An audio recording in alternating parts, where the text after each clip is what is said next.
God, indivisible, with liberty and justice for all. Thank you for attending the October 3rd school board meeting of the Newark Unified School District.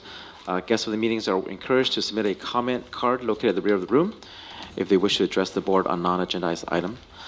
Each speaker is limited to a maximum of 3 minutes and can only speak on a single item once. Please note that the board cannot comment on non-agendized items. In close or the special session, the board did give direction and accepted staff's recommendation on item 3.1. No further action was taken for the rest of the agenda items. With that, we move on to 6.1. I'm seeking approval of the current agenda for tonight's meeting. So moved. By Member Rodriguez. I'll second. Second by Member Thomas.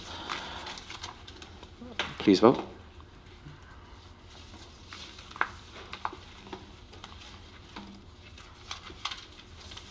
Six ayes. Thank you.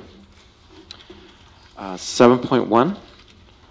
The student report from Newark Junior High School, McGregor, and Newark Memorial High School. It looks like we're starting with Junior High School. Newark Junior High School.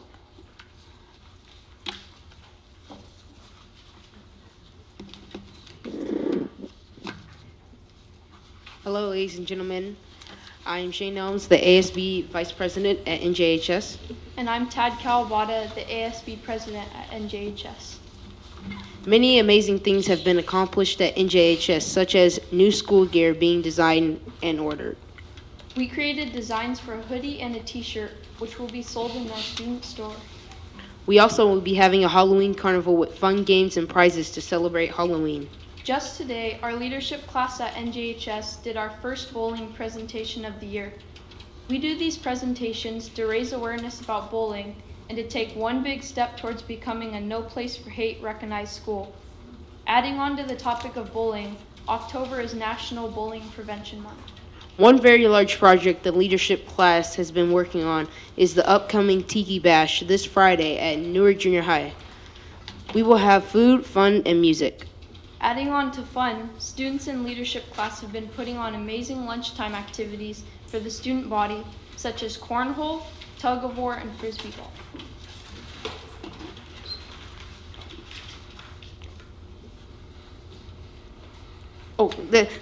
My bad. Like we said at the last board meeting, we are working on school clubs, which we had many of last year, such as Sci-Fi Club, Hip Hop Club, Ukulele Club, AP Club, and many others. Finally, the students in leadership will be planning a campus-wide canned food drive. These donations will provide food for those in need in our community. The donations will be made to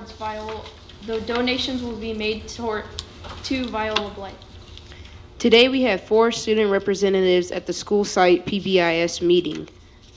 Thank you for your time, ladies and gentlemen. Have a great evening. Thank you. I have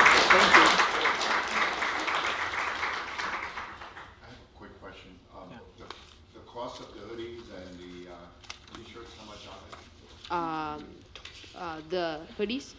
So that will be, it will be 27 without ASB and 25 with ASB. And for the actual jackets, it's going to be like the windbreakers will be 30 without ASB, 27 with ASB.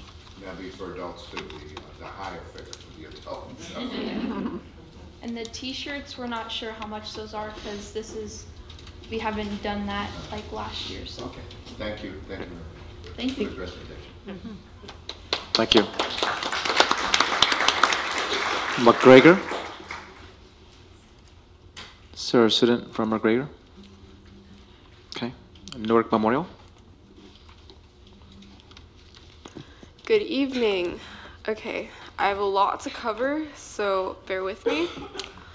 Tomorrow morning, there is coffee with the principal. This is available to have coffee with Ms. Huerta from 10:30 to 11:30. Anyone is allowed to join.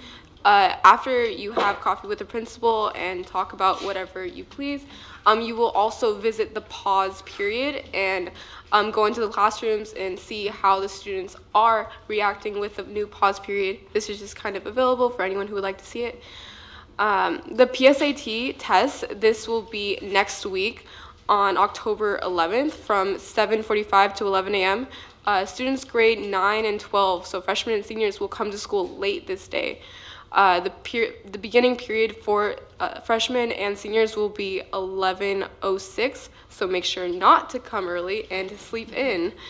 As for the sophomores and juniors, aka me, I get to wake up early and take tests, so that's fun. But feedback for the PSAT, you guys in allowing the sophomores and juniors to take it every year, it has really had a positive feedback. I know myself and many of my other classmates have been receiving lots of emails and mail in general from lots of colleges that have gotten our test scores and are interested in us visiting their campuses, and so that's really great to get that college exposure just off of our PSAT scores. So that's really great. Let's see. Seniors remaining college application workshops will be on the 9th, the 16th, and the 23rd. This will be held by the former NMHS English and Puente teacher, Theresa Stone. She'll be focusing on UC and CSU common and collation application essay prompts. This is great for students that want to practice their essays to get into college. FAFSA applications are also starting right now, and seniors must start applying right now. The deadline is November 30th. There will also be a FAFSA workshop on Tuesday next week, so make sure to go to that. There are also lots of colleges that are visiting our campus, which is also a great opportunity. There was just a CSU application workshop today at the high school, and then within the next few weeks, Montana Tech, CSU Monterey Bay, and UCSF, and then UCL was just also on campus. It's really great for the students to get that exposure to the colleges. Let's see, Spirit Week. This is always the best week of the year. Let's see, this will start October 16th through 20th. This is not next week, but the following week. The whole campus is just dressed up in crazy costumes. You are welcome to join us in these crazy costumes if you would like to visit. The Spirit Week Assembly will be on Friday, October 13th. There will be the homecoming rally, and all the skits will be performed. This will be live streamed once again, just like last year, on YouTube Live, if you would like to tune into that. Because I know all of the classes have put in countless hours. They're just practicing currently right now, all of the classes. So it would be really cool for everyone to see. Also, the homecoming game will be that Friday on October 20th. There will be a tailgate party, which is held before the homecoming game. There will be lots of food trucks and outdoor games such as spike ball and cornhole, and face painting, which I will also be doing. I'll be face painting, so if you want to come get your face painted.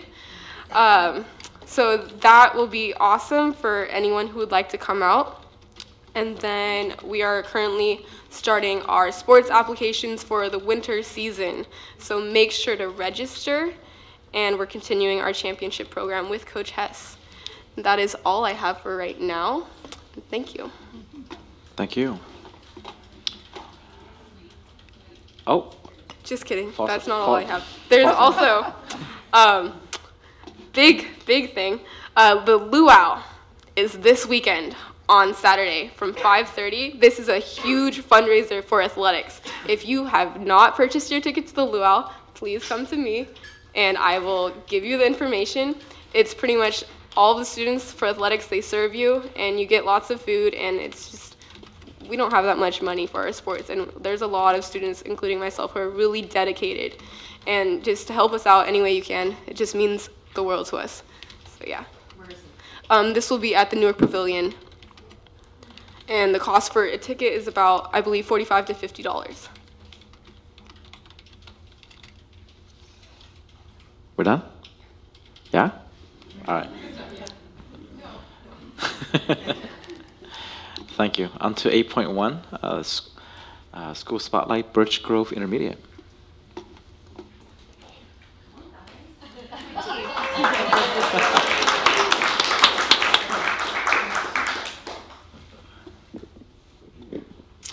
Good evening, Board President Nguyen, Clerk Thomas, members Preciado, Crocker, Rodriguez, and student member Van Rossum. Good evening, Superintendent Sanchez, Executive Cabinet, and District Leadership. Welcome, Birch Grove staff and families, Interim Principal Ellie Wasser, and the Newark community. I'm Catherine Ingham Waters, Principal of Birch Grove Intermediate, serving approximately 460 students in grades 3 through 6. Tonight, I will be highlighting some of our site's achievements, initiatives, and goals. We'll take a look at some data. Last spring, students in grades 3 through 6 took the Smarter Balance Assessment. As you can see, the right-hand column, 46% of our students scored met or exceeded standards in reading language arts. In this area, our students are right on par with the district's average of 45% proficient. This is in language arts. In math, BGI scored much higher than the district average, with 48% of our students meeting exceeding standards compared to the district average of 37%. We do like to look at comparable data to see how the school or our cohorts of students are doing over time. However, BGI is in a unique situation, having merged 2 schools together, and this 16-17 data we consider our baseline data for our larger student group. We are in the process with staff looking at grade level specific data as well as identifying target students. We have already expanded our intervention program to include not just English language development, but math, reading, writing, and test-taking strategies. Another set of data we used to look at for student growth is using iReady. iReady includes diagnostic and benchmark assessments to monitor progress over time. Students also had access to the instructional licenses for reading and math as well. So if we look at our achievement in the fall, we can see growth over time. 36% of our students were at or above level. This is in reading. In the spring, you can see the band in green increased, showing our students' growth at 50% at or above level. We're really proud of our math achievement from last year and our focus on that. So when we look at math, in the fall, 30% of our students showed proficiency, and by the spring, using our diagnostic iReady data, 64% of our students were at or above level. What contributed to that success and our subsequent scores on SBAC? All of our teaching staff committed to use of 1 hour of iReady instructional lessons per week.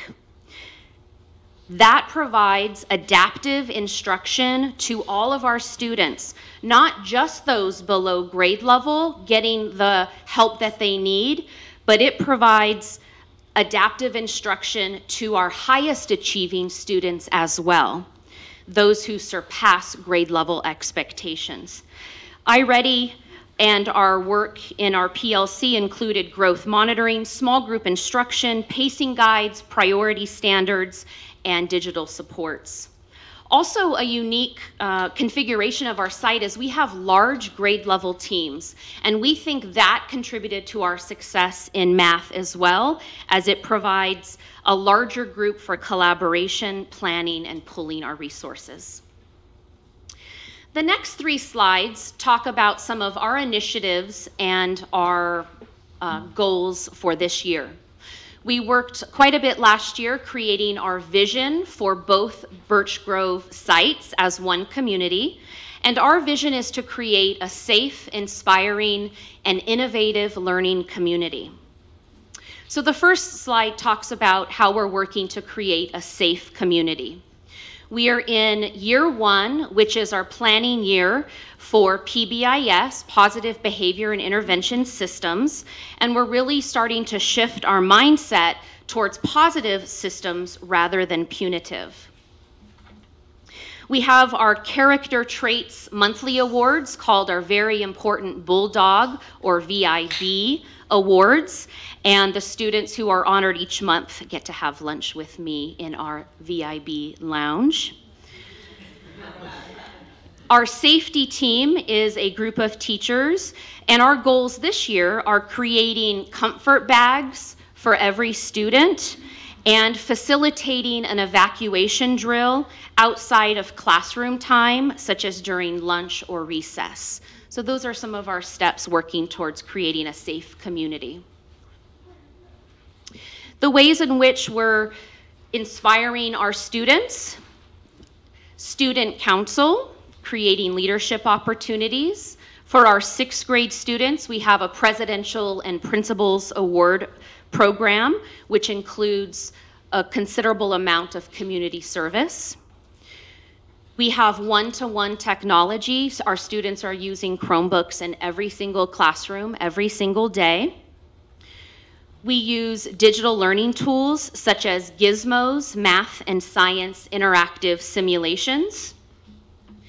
We are benefiting from 21st century classrooms, including flexible furniture and options for our students to learn best. We have sports teams. And how are we creating and working towards an innovative learning community?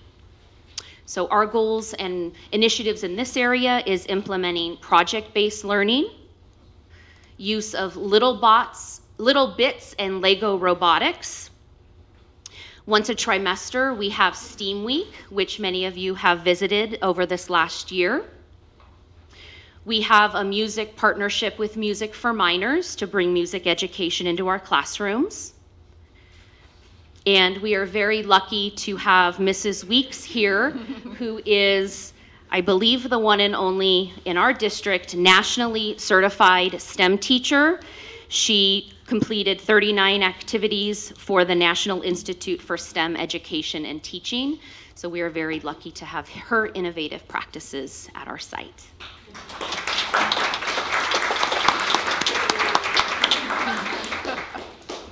So we'd like to thank you for having us share some of our data and our initiatives. And please stop by. We'll email closer to the date. Visit our classrooms to see STEAM in action, the board and district leadership. Thank you very much. Thank you. Thank you.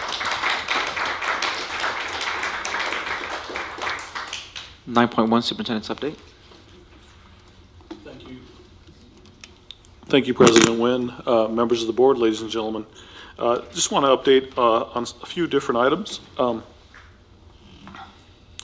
First of all, I want to reiterate that tonight I know the board is going to take action on a resolution to look at some budget reductions, and I want to really underscore the importance that the main number to really look at is the bottom line of that resolution, and the columns that have been identified are aligned with kind of the public feedback that we've taken thus far, but there might be movement between now and December 15th within those groupings.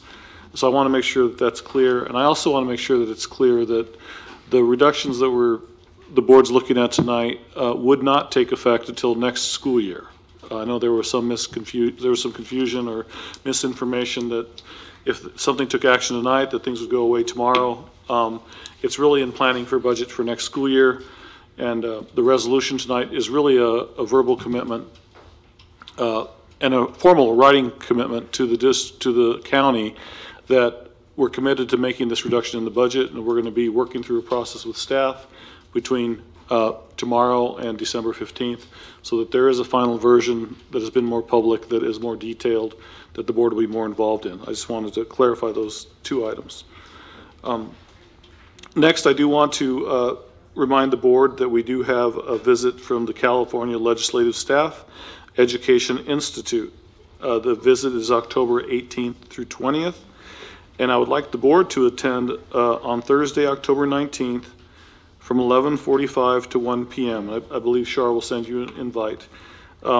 This will be a roundtable conversation with the legislative staff, Adams County Office of Education Superintendent, myself, and members of the board to have a conversation about how is LCAP working, what recommendations do we want the legislator to begin thinking about, and our own current challenges with budget, and what are some things we'd like the legislator to start thinking about relative to how LCAP implementation is or isn't serving us, how LCFF is serving or not serving us, and just coherence in the progress monitoring of what we're doing with the new budgeting structure.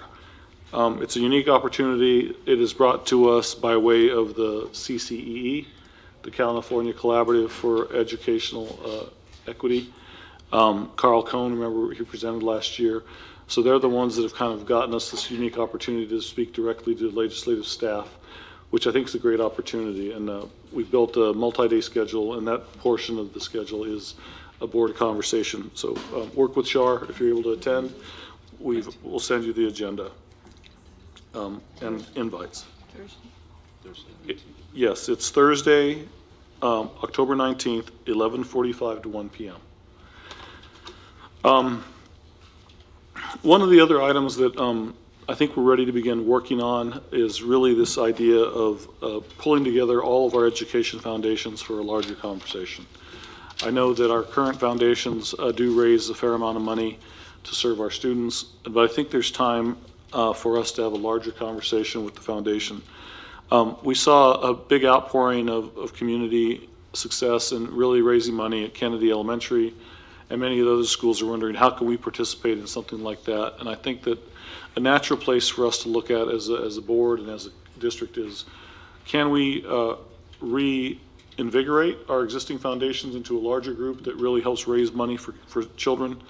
And just the idea behind this is, if we could really revitalize or create maybe new, I'd rather work with our existing partners, but to really look at raising money for all schools in the area of enrichment and extended day opportunities, in the area of funding science camp for our elementaries, in the area of reducing class size overages, that cost of overages, and reducing the number of combination classes. That might be a nice chunk of things that would be very helpful to us, knowing where we are with budget and trying to engage larger outside partners to help us. Member Thomas has been willing to help spearhead this with me, and we've been wrestling with this idea. And I think the time has come to kind of formalize maybe a meeting after we get through the next couple of weeks to sit down and have coffee with all of our partners and say, hey, can we do something larger scale to support the kids of Newark in these areas that really extend the day and extend enrichment opportunities for kids, and try to keep kids and families within their home school as much as possible. So I just wanted to share that with you. And I think that the spirit of that is really to try to raise and supplement some challenges that we have in the budget and kind of offset that for now, but I think it's just a great thing to get behind. And I think a lot of people would want to contribute to us doing more things for kids, with the understanding that all of that money goes to kids and not some administrative fee. Is there anything else that I missed? Those are all the items I had on my report at this time, President Nguyen. Great, thank you. On to 10.1, which is the CASP data. We do have three speakers. I do want to clarify, excuse me, for Michelle Lozado and John Toe. On the item number, you put item 10, but then on the title, it's public comment. So do you mean to speak, not you, Mr. Noob? Wrong item number. Wrong item number. So you meant to be on 11, right? Is that? Yeah. Okay, got it, thank you. So then the single speaker for this item is Mr. Kerry Noop.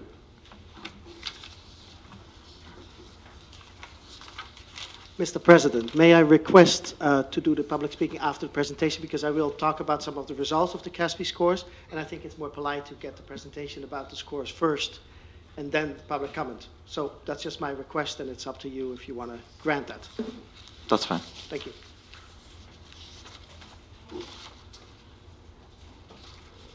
Good Go ahead. evening, President Nguyen, members of the board, and our community. This evening, we come forward with the CASP data. As you remember, we had this data embargoed for a while by the state, but I do want to let you know that as testament to what our principal at Birch Grove Intermediate shared, our teachers and our principals have been working with this data since it came out. Because we have work to do, and we couldn't wait for the state to be able to start this work. But today, publicly, we want to share the data, and Ms. Amy Black, our Director of Teaching and Learning, will begin the presentation. Okay, good evening, President Nguyen, members of the board, Superintendent Sanchez, Executive Cabinet. Thank you for your patience. I know that this line item has been on the agenda for several weeks, and unfortunately we've been waiting for the state to lift the embargo for us to be able to share the data. That being said, I think it's important for everybody to know that we've had the data since August, and we've already started data analysis with our district leadership team, working within our leadership groups, analyzing the information that we have so that we can make decisions and action steps, which we'll address later in the presentation. I think it's really also important to note that the delay from the state was not as a result of an error with student scores. It was an error in the actual file that was supposed to be publicly uploaded onto the public's website. So they were having technical difficulties that they had to work out. So I think that's important to note that our scores were never affected. So the information that we've been looking at is accurate. Am I doing that? Sorry.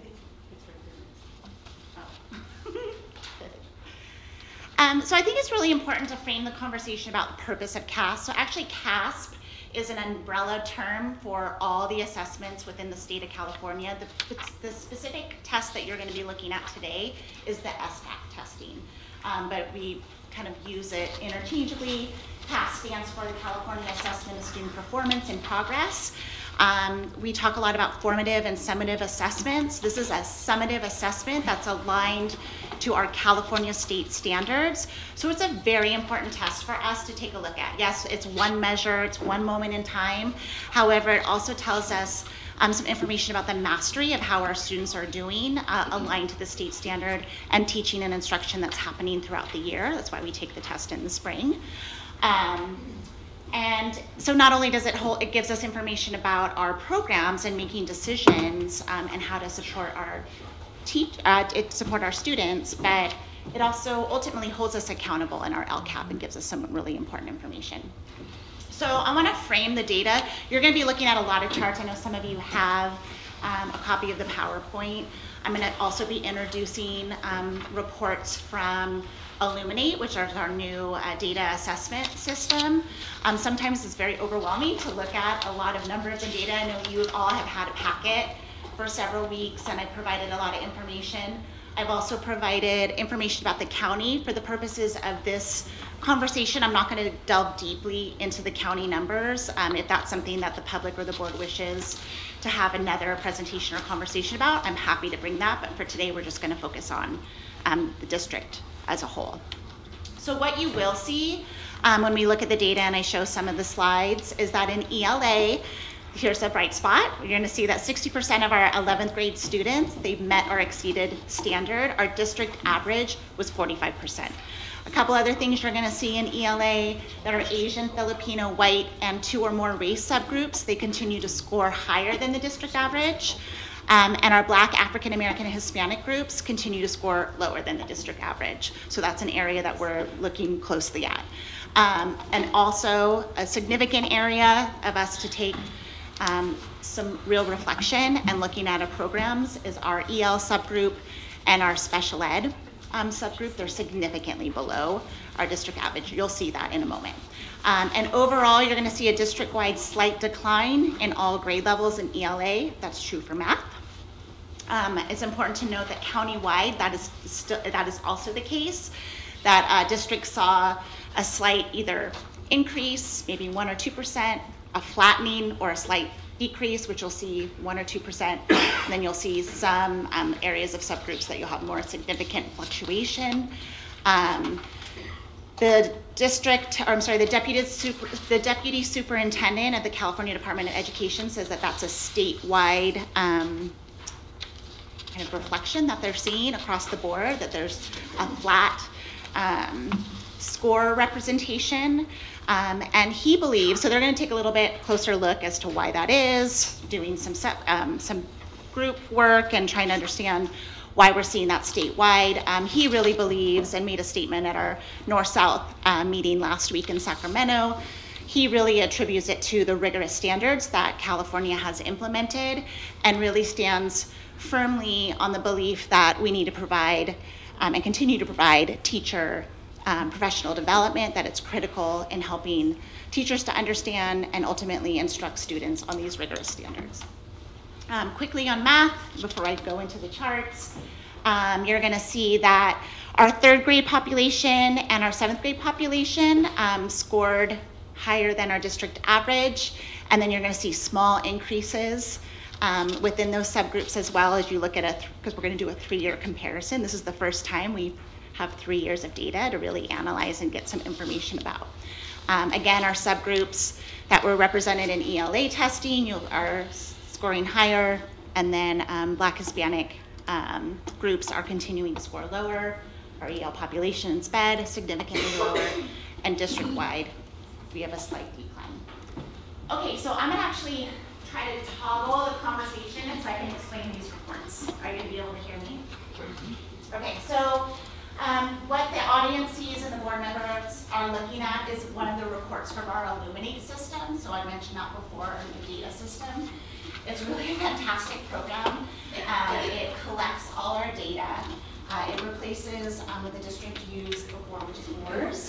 So not only does it collect all our SBAC data, teachers are also able to create their own assessments within Illuminate and update data, and then it creates more formative assessments. So this, like I said, this is a summative assessment. So let me explain how to read the report, and then I'll peek over here and show you guys, okay? So the gray area tells you what this report is representing. So it's all of our district students that have taken the test in the area of English language arts. You're going to see a line, and that's something we're going to talk more about this year, is the distance from 3, which is aligned to the dashboard. I know you got a little bit of an introduction in the spring, and that's going to be a really important conversation that we're going to continue to have this year. So we want our students to be at 3 or above.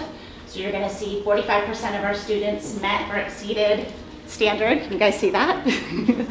ELA, and then also gives you the total number of students, as well as who's near or below standard in our English language arts. We've done a lot of work with our leadership team to really unpack these reports.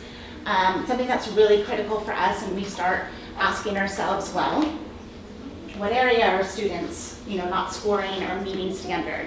What grade levels? We look at the claims, which are directly aligned. So on this bottom part, these are directly aligned to our Common Core state standards. It's the 4 domains and the claim performance areas. One critical conversation that we have is this area of gray. Sometimes this is frustrating to analyze because it actually combines our near standard and our standards met. So score number 2 and 3 is actually the gray area. So then it makes us wonder, well, who's almost at standard? Who's at standard? How many questions is that? How are the questions weighted? So there's a lot of questions and analysis that goes into these kind of reports. So I just want to give you a sampling of some of the work that we continue to do as a leadership team, and then ultimately at the school sites. Okay. I mentioned before, this is our first time that we're going to be able to look at 3 years of data. So I want to give you the grade level data so you can see, you can analyze it how you like. There's areas where statistically it's insignificant, 1 percentage point 2 percentage points, and then you're going to see some other areas that makes us wonder why, and we need to take a closer look. 7th, 8th, 11th. Something that's encouraging is that we see with our 8th grade scores that our students, because they don't get tested for 2 years, and that we're seeing an increase. So that tells us, we want to look at what instruction's happening. Obviously, there's some really good things that are happening at the high school for our schools, our students to continue to fare well on this test. Okay, math. Okay, so math was an area where district leadership we were concerned about. And we'll talk a little bit more about the steps that we've taken. The report, this is Illuminate report again. You read it the same way. Distance from 3, 37% of our students are at or above standard, 63% are below or near standard. I want at this time to look at the numbers. I want you to look at the student numbers. So we're saying of about 3,000 students that are tested, only 1,000 are at standard in our district. So that means almost 2,000, so 2/3 of our students are not at standard. So that's something that we're asking ourselves, why? What do we need to do? We're taking a closer look at programs, and then again, looking at the claims. Where are we seeing a deficit in the score, and why are we seeing a deficit in our program? So those are some of the questions. That's what data tells us, paints a picture, and it has us ask more questions. So 3-year comparison, I'm going to go kind of quickly through that.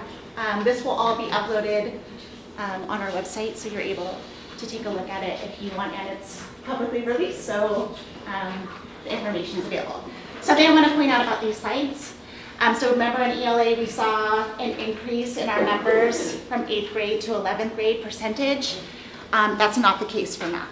So we're seeing a significant decline in our from 8th grade to 11th grade in our student scores. So that's an area as a leadership team, and then also working with the high school math department, asking some questions and doing some analysis. Okay, this is a super overwhelming chart. This is our subgroup. So this again is a report within Illuminate. It gives us a side-by-side comparison. Like I mentioned before, we're moving to, our goal is to be at 3. So the state wants us to be at 3. So if you look on the left-hand chart, this will tell us a distance from 3. Overall in ELA, I don't think you can see on there, I think it's 2.3. So we are below what the state is asking us to be. So that's something that we want to look at. We also want to look at our subgroups, because as you can see there's some subgroups, like I mentioned before, that are faring better and others that are not. So then we ask these questions, why? We also want to ask how many students are there, right? How many students are we talking about? What does their program look like? So then we tweeze it down to the individual student level. You're used to seeing it in percentage, so that's this side, and it aligns with how the school, the students are given the scores: exceeded standard, standard met, near standard or below standard. So you're going to see a percentage value. So either it's just 2 representations of the same information. What does that look over the last 3 years? When you break down the subgroups, so language arts, you'll see all students the last 3 years. Our economically disadvantaged subgroup, our EL and SPED. So remember at the beginning of my presentation I mentioned that those were 2 subgroups that we need to take a really close look at. They're significantly below our district average. Okay, by ethnicity. So some that are statistically noted and some, percentage point here and there. You also need to think about the total number of students we're talking about, right? So that's another thing that we're looking at. This is math. So same report.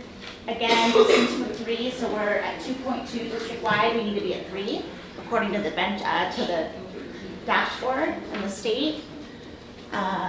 And then this category is what we get calculated by the state, right? We have our socioeconomic, our English learner, and then our students with disabilities. So part of our grant money. So again, the distance from 3, percentage point, and then what it looks like over the last 3 years. Ethnicity. You're going too fast. That's a lot. Okay, so next step, and Ms. Salinas is also going to help me talk about that. So I think this data is really important. It's really good information. It tells us, it confirms we have data, solid data over the last 3 years.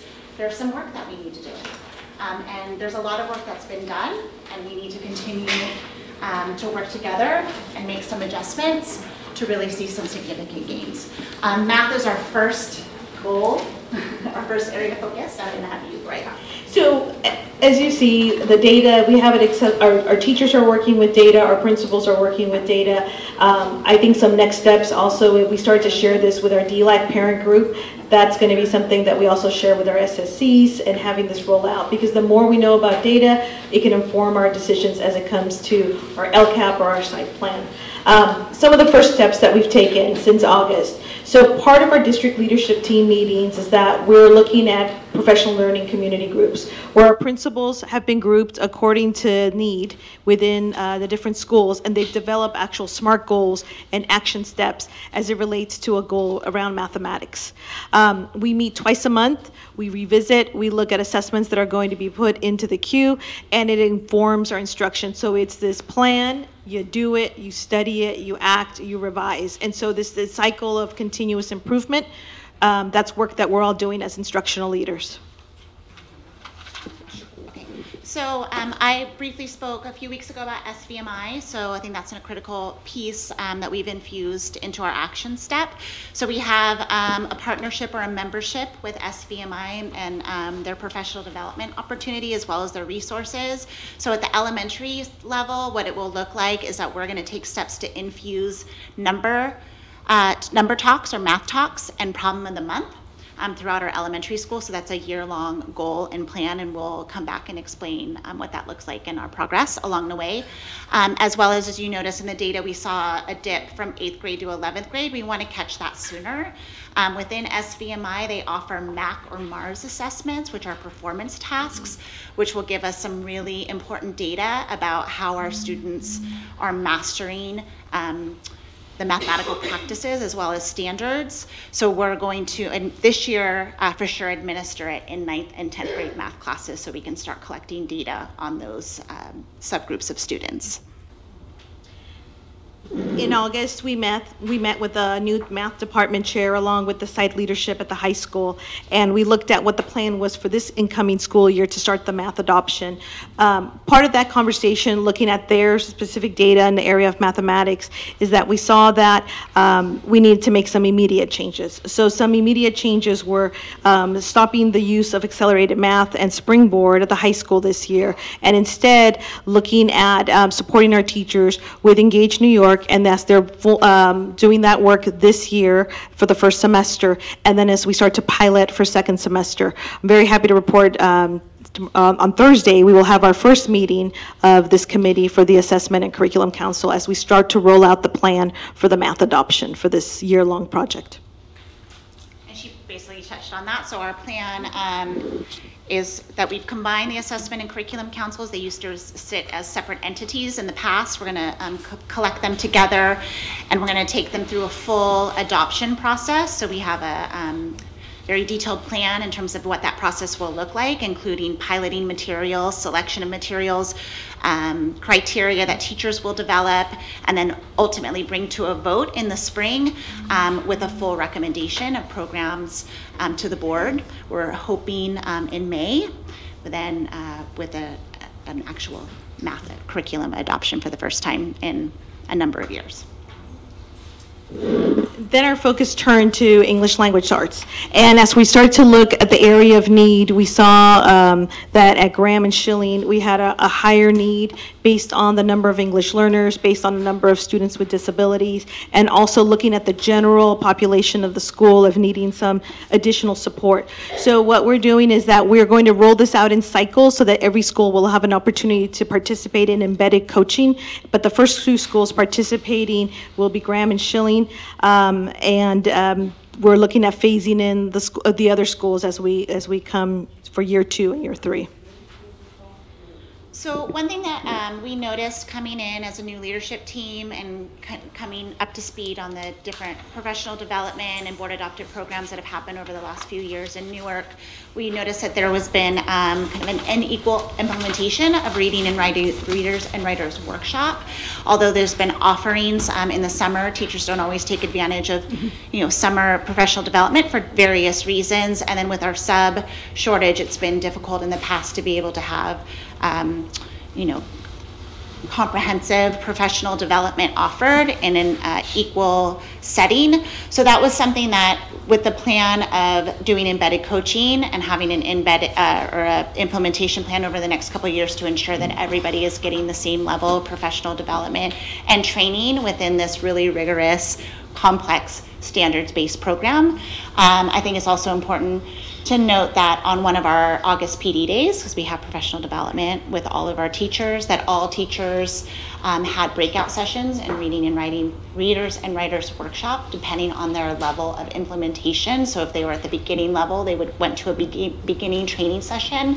And if they were a teacher that's been implementing for a few years, then they had opportunity to go to sessions that were provided by their colleagues. So we had we had teachers that were resident experts in reading and writing workshop components, and they did breakout sessions, and teachers were able to go into those breakout sessions and receive training on those days. And as we start to look at our junior high, meeting with Principal Neal and his department chair and the teachers, we're looking at the phase-in process for grades 7 and 8, focusing particularly on writers workshop. Because where we look at where students need more support is on academic writing, and so that will be embedded throughout 7th and 8th grade. So we've also had Corwin has come and done some work on essential standards. So helping teachers identify what are the essential standards within their department or their grade level, as well as developing formative assessments. We've moved that work. They've done some work previously with elementary, and we've moved that focus to secondary. So we have Corwin that will continue to work this year with our ELA departments and our ELD departments at the junior high and high school. They've already done quite a bit of work with essential standards and formative assessments, and now they're going to move on to John Hattie's work of visible learning. And so we're going to do cycles of action, basically like action projects or cycles of inquiry with those departments, and then phasing in other departments the following year.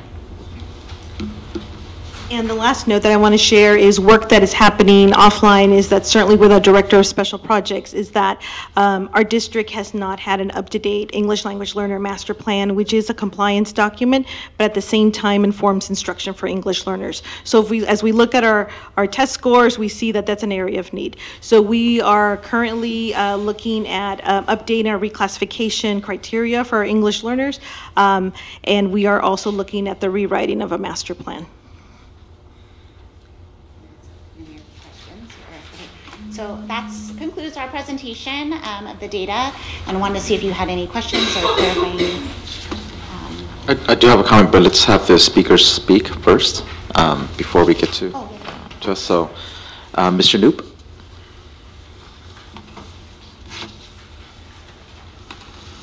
Thank you very much, Mr. President. Yes, I looked at the data too, and I have one major concern, and that is the high school. 75% of our students do not pass the high school test. 25 has at standard or above. Newark Unified, on average, is slightly below the Alameda County average. It's kind of Alameda County average. If we look at our average compared to our neighbors, we're more or less similar with New Haven. We're higher than Hayward, we're lower than Fremont. This year, if you look over the 3 years, we're dipping. We're dipping also with respect to New Haven, we're dipping with respect to Fremont, and we're dipping with respect to Hayward. So that's a little bit of a concern, but the big alarm, I think, is 25% of the math high school tests are insufficient, and that's an alarming number, at least in my mind. When we look at math in Newark Unified, I think there's one thing I would like to point out, and personal development is not the only solution to get math scores up. Okay, math is a lot about exercising. We have a lot of online material. If you look at Khan Academy and things like that, they follow programs, and to make that part of the curriculum, I think is really helpful to look at online programs. Another concern I have, if you look at the school site council budgets, now, of course, the parents and the teachers together decide on what the budget is, and I'm not going to, say what they ought to do. But if we look at that, it's about 85 to 90% we spend of the budget to bilingual aids. Now, that's a decision you have to make. I'm not saying that's right or wrong, but that means there's very little for core academic on math and perhaps other things. So you make choices. If you spend money on math, that benefits all students, including English learners. So when the school presents the proposal for a school site council material, think about that. Should we have more mathematics? Last year, there was hardly any mathematics in any of the school site council programs, and I looked at them. There were bullet points, but there was no money. So I would just urge, the board to set direction, show vision in terms of how can we, get a good math program or an improved math program for Newark Unified. But please, the high school, if you look at, again, Newark Unified is slightly below Alameda County average, but once you start comparing the high schools, I can't make it look any good. So that's something that immediately should be looked at. Thank you. Thank you. Ms. Parks?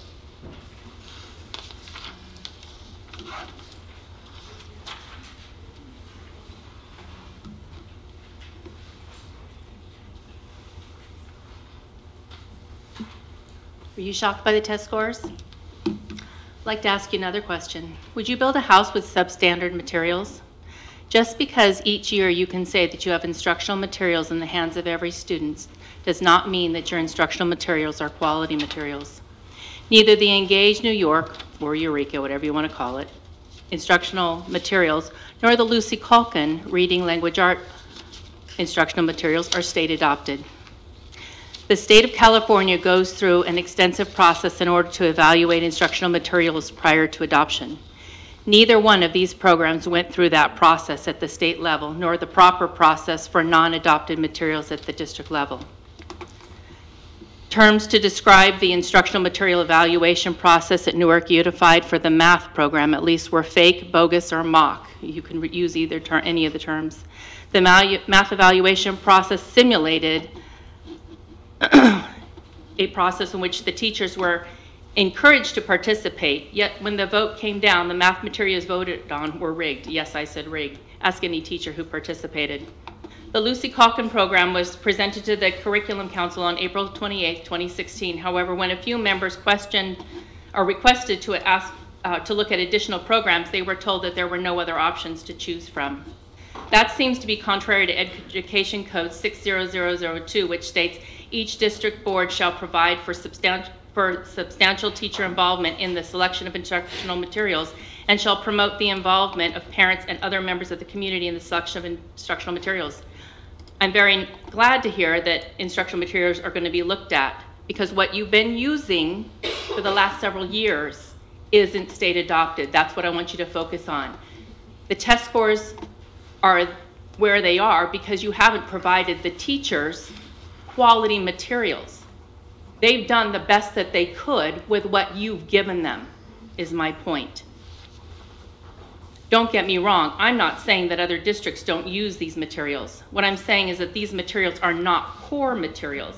They are Your tests, are your test scores so stellar that they don't need to heed the state of California's recommended adoption materials?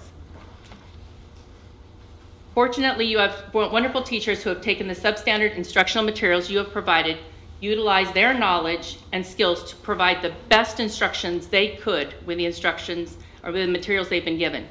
Instead of continuing to throw money you can't afford at programs that aren't state adopted, I would implore you to seriously consider the quality of instructional materials you're providing to newer teachers, starting with K-6 materials. That's where the student's foundation, educational foundation is laid, and watch your test scores increase. Thank you. So I did pull up some numbers, and I guess for, I'll get to Ms. Rodriguez in a second, but moving forward for, I know I've made this request before, I can't remember it was with this group or in previous group, but if we can identify 10 districts statewide that match us the closest in demographics, in percent EL, percent SPED, free and reduced, et cetera, and identify those 10 districts as sort of the liked districts, so that when we do these macro analysis of data, we can say this is how we compare to the state, this is how we compare to our local schools, this is how we compare to our similar schools, and then use that as sort of like a baseline metric to see how we're performing. I mean, obviously the declining numbers are troublesome, but with at least that identified group of 10, we can then see if they too are declining or if they're flatlining or increasing and whatnot. I do want to just to read off some splits, so to speak. And these are, for the audience sake, these are splits of, that was presented as far as the percent of students who are proficient or exceeding standards. And the first number is EL, ELA, and the second number is mathematics. For our district, it's 4537. For the state of California, it's 4837. For Fremont Unified, it's 7570. New Haven's 4938. San Lorenzo's 3123. Hayward's 3524. San Leandro's 3926. So as what Mr. Noob stated, relative to the districts around our area, we're doing pretty well. We can't ignore the fact that we're sliding, right? But if we're comparing ourselves to San Leandro, San Lorenzo, Hayward, et cetera, that's not who we want to compare ourselves with. That's why I'm asking for that light grouping of districts so that we can have a true comparison of how we're doing. Ms. Rodriguez. Thank you, President Nguyen. Excellent presentation. Thank you for taking the time to put this data together. And you've had to do it over a period of time. And it's tough when the state gives you information and that says you have to hold on it until we get through whatever loops or whatever we have to go through. I just had a couple of questions. And before I do that, my understanding is when you have a bilingual aide in the classroom, that person has an impact on all the students in the classroom, because you have an extra person in the classroom that happens to be bilingual and works predominantly with English language learners, but also has a positive effect on everyone in the classroom. I just want to make sure that people understand that. That person doesn't go in the corner and just deal with a few of the kids. They have an impact on everybody. I had a question on the ethnicity. It broken down into different groups, and then it said 2 or more. Okay, so would 2 or more be like my kids that are white and Hispanic, or how does that, because they almost scored up to 50% on some of the stuff I saw. Is that basically what it is? Yeah, so it's how they're noted in synergy, and so it's really dependent on how the parents fill out, whether they decline to state or choose to state. So yeah, it would be multiple ethnic backgrounds as 2 or more. Okay, so if a child is African American and Hispanic, then they would be, if the parents declare them that way, they would be under that particular. In the testing, have you noticed, has anyone looked at the testing or the test to see if it's changed? Because past history, the English language learners always did real well in math.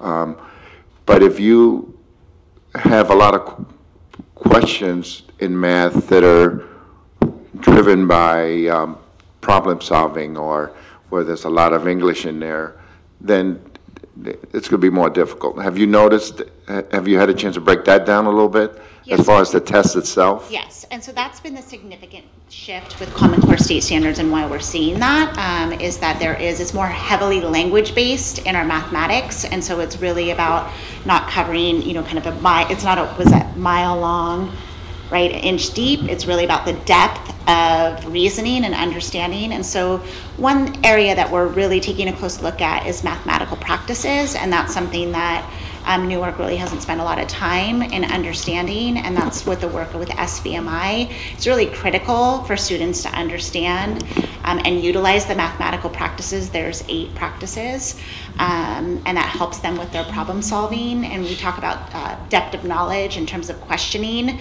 and there's 4 levels with that, DOK 1, 2, 3, and 4. And so when we take a look at the SBAC test, we look at the test question and the DOK number in terms of what level of questioning students are being asked, and oftentimes where our students are struggling is DOK 3 and DOK 4 level questions. So then those are conversations that we need to start then having with our leadership team, that then gets funneled down, and conversations like that are at the school site on looking at what kind of questioning we're doing with students, and a lot of that around math is around problem solving, communication, and clarity. What do you want to add to that? And I think adding some of the work is going to see how we infuse integrated English language development into all core subjects. So it's not just that it's ELD time and that's the only time you teach English, is that if I'm a classroom teacher and I know in my classroom I have 5 English language learners, I need to know what level they are, and I need to know how do I have to specifically teach to this English language learner during math time, and maybe it's going to be different types of vocabulary, maybe it's going to be another way to substantiate. Maybe I have an 8 in the room that's going to be pushing in and specifically focusing on English language learners. There's different ways to get at it, but I think it's supporting our teachers to know that there's integrated ELD throughout the day in all subject areas. Okay, and I just have one more, and then I'll have other people input, who want to contribute. The ethnicity, again, it shows Hispanic and Latino together. So is there a breakdown? Because you might have Hispanic, for instance, that are English proficient, and you might have ELD. Are they all in the same basket, or are they broken down even further? So the students that are identified as English learners will be a variety of backgrounds. So they may be, right. So that's very distinct. But then the Hispanic, Latino, I think the state uses it interchangeably, but those are predominantly students who are native English speakers, or they may be reclassified students who maybe formerly were English learners 3 years ago. They're now no longer with that classification, but they are counted, I guess you could say, under Hispanic, Latino. So Hispanic or a student that's proficient in English, would they still be in that group? For a period of time. In the Hispanic, Latino group? They would still be in the Hispanic, yeah, because you're looking at the data different ways. Right. So you're looking at ethnicity, and so then you may have reclassified students in that, as well as EL, and like miscellaneous mentioned, you're going to have other languages that are in that particular subgroup.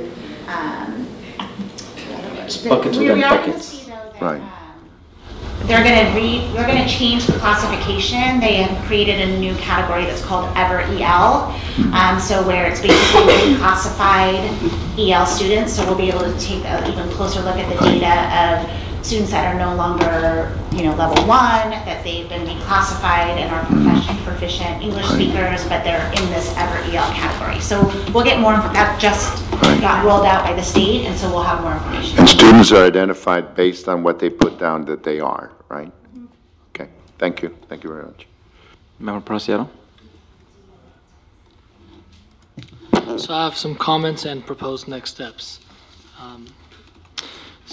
And I'm not going to sugarcoat this because it just, it looks like, we have a lot of work to do. collectively. These scores are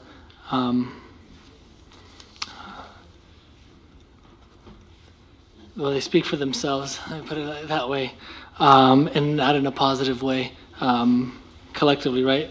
So I think this is where we as the board, we need to spend our time and resources. We have our strategic imperatives. We do all kinds of board business that we're required to, but I really think this is the meat of what we're here to do, and we really need to start focusing with board study sessions on academic excellence and the way in which the budget relates to that, because that's how we prioritize and put our resources in place. So here's my proposed next steps. In terms of this type of data and this working with us to provide regular updates on kind of the program, like this big picture type of analysis. I'm flexible of how that can play out. Like you can, however you want to design that particular piece, but just regular updates of kind of how we're progressing or not, right? Because then we see what we need to do. And then 2 is evaluating budget efficacy and how we can support the core program. So if you see that there's a particular need in this particular, in a specific area, reading program or math program or whatever kind of you're focused on, maybe that means we have to adjust our budget in order to put the proper resources in that particular area. And then we need to have the discussion of we're putting it there, so where are we taking it from, right? So it's making sure that we have those conversations. And then 3rd, this is more on us as the board, what the board needs to do with the community and our partners in order to support these efforts. So if we say, for example, these are the types of programs that we want to invest in. I believe you called it SVMI, Silicon Valley. Yeah. Okay. So those types of things. If there's I'm making this up now, but as an example, like if there's a enrichment program that does coding for kids after school, but it costs X amount of dollars in order for us to implement it district-wide. This is where us as the board, we got to figure out of talking to the community with our partners, educational foundation, and figure out how we support in that way. So I really think we need to do those 3 things as a board. Ms. Thomas? Well, what I find disappointing is the amount of investment we've made over the last several years, especially in professional development, and that especially with our English learners, with the amount of investment we've made, we really haven't made a dent. And I don't know what the answer is to that, but I think part of it is the lack of fidelity to the implementation. So, I mean, these may be good programs, but if the implementation isn't followed through on, you don't see results. And I think maybe part of why we haven't seen the results with that investment is because of the implementation. And now we have a chance to implement a new curriculum in math, and I'll be looking forward to hearing exactly how it's going and how much involvement there is from our teaching staff and what kind of feedback they're giving to you. And so we know that this program is being developed or looked at, and it has broad input from our teaching staff because they know what works in the classroom. So I think that's one thing I hope that we'll see more of is the implementation. And for the Silicon Valley Math Initiative, it sounds great. My daughter's a teacher. She loves the organization and the kind of, but if we don't implement it broadly across the district, if we send just a few teachers to get the in-depth instruction and we don't have a process or a plan or the resources to make sure that they in turn are trainers of our trainers for the teachers, that money too will have only limited impact. So I hope we're looking at that. And then lastly, it's just a nitpicking thing, but I noticed we have only 6 students that are African American Indian, and usually we don't even see reports of scores for such a small group in the whole district. Is that, do you know why we're reporting on 6 students? Yeah, so it's just how the report through Illuminate pulls the data, so it pulled the data that way. But I understand what you're saying. So it's internal, it's not, the state wouldn't report on 6 students? Okay. Yeah, it's just our assessment. Yeah, maybe just take that one out. Member Preciado? So I just want to say, I wouldn't take that out. I think it's important for us to focus on all our students.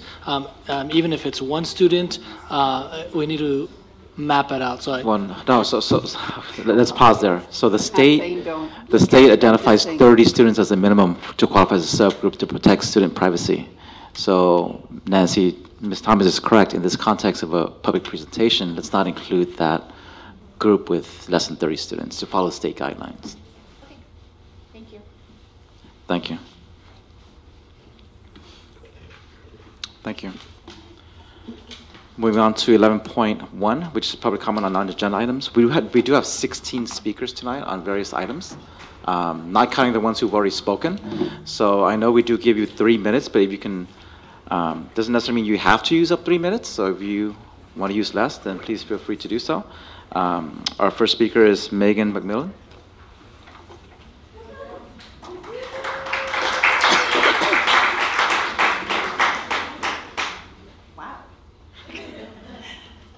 Good evening, President Hugh and rest of the board, Superintendent Sanchez. So this isn't anything that's on the agenda, and it's probably something that's already on your radar, but I thought it would be helpful to sort of illuminate it further. First, I want to extend a sincere gratitude to the board for approving the 1 additional speech-language therapist position at the last board meeting. I know that right now an expenditure of any kind is really precious, and we treasure that you approved it. Especially because that means that you recognize that the investment in that position now keeps our caseloads below the ed code level. And it also means that we can maintain the quality of assessment and correct identification of students who need speech-language therapy and prevent due process litigation, which costs a lot more than 1 speech therapist. The other thing I wanted to talk about is I want to make sure that the board knows how severe our school psychologist shortage is right now. The National Association of School Psychologists recommends that there should be 1 psychologist per every 500 to 700 students. So for a district our size, we should have a minimum of 8.4 school psychologists. Last year we employed 7. This year we were expected to employ 5, 3 that are district employees and 2 outside contractors. Due to the loss of those contractors for a variety of reasons, our district is now operating with only 3 full-time school psychologists. That gives each psychologist a caseload of 1,966 students, more than twice the maximum recommended ratio. I need the board to know that this shortage is taking a dramatic toll on the ability of our psychologists to do the jobs they were hired to do. It's placing them in ethical dilemmas on a daily basis, forcing them to triage student needs, assessment deadlines, and compliance with special education law. Quite literally, there is more work assigned to them than there are hours in a week. And they are exhausted, they are stressed, they are frustrated, and yet they are persevering. They step up and they continue to go above and beyond all expectation. They have not only lit the both ends of the candle, but they've inserted a makeshift wick into the middle and lit that up too. Obviously, that can't be maintained. I know that this is a struggle. There's a statewide shortage of speech therapists and psychologists. If speech therapists were unicorns, psychologists are unicorns made out of diamonds right now. I understand they're few and far between. But to me, that says that the 2 open positions we have need to remain open, and that recruitment for those positions needs to be elevated to the best of our ability. Falling out of compliance with special ed law is a rapidly approaching reality. Some of these psychologists have upwards of 200 assessments due in the next 3 months. I'm almost done. This opens us up to costly litigation, and money aside, though, it comes down to students, making sure that all of our students' mental, cognitive, and social emotional health is being cared for, and that the psychs providing that care have the support they need. Thank you. Mr. Noob?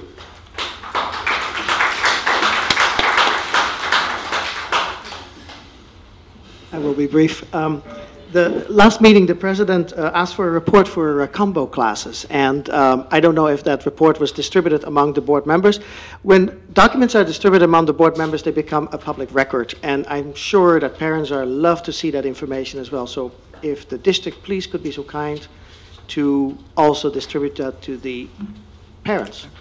And then the second question I have is with respect to the Kennedy situation. What I understand is that, it took about a month before the classes were rearranged and then put it back. And so the question is that an acceptable thing to do? Are we saying that's borderline, it may happen in the future? Or does the board feel like, no, that looks like that's too much and we need to take a look at the rules? So I think I would expect at least the board to give some directions towards the district and say, what's reasonable, and perhaps for the district to come back and say, well, there's certain reasons we have to wait for 21 days, there's logistical reasons, and anyway, to have a discussion about it, and whatever the result will be, I think it would be really nice to have something like that agendized for a future meeting where, the subject of if the rules need to be adjusted, is going to be addressed. Thank you. Thank you. Rachel Bloom.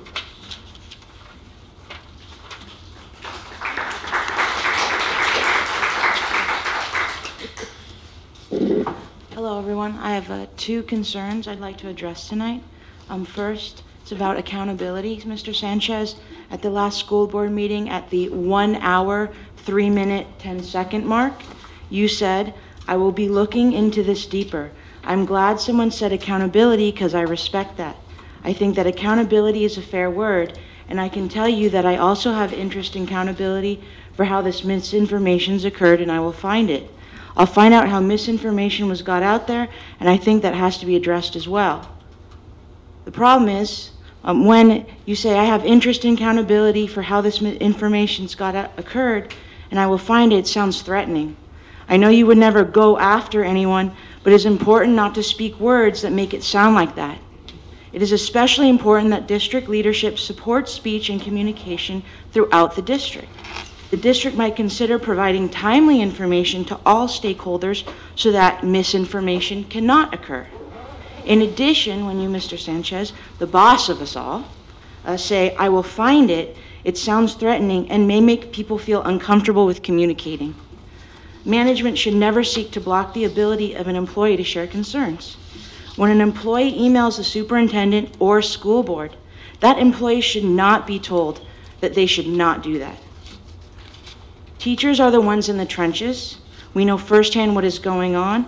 We would love to share what we see, and our knowledge could be used to identify and solve district challenges.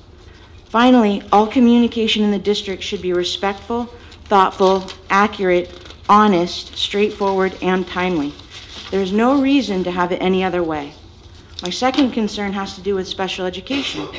At the 2-hour mark, the topic of speech-language pathologists and the needs to have reasonable workloads for them in order to retain them year to year came up.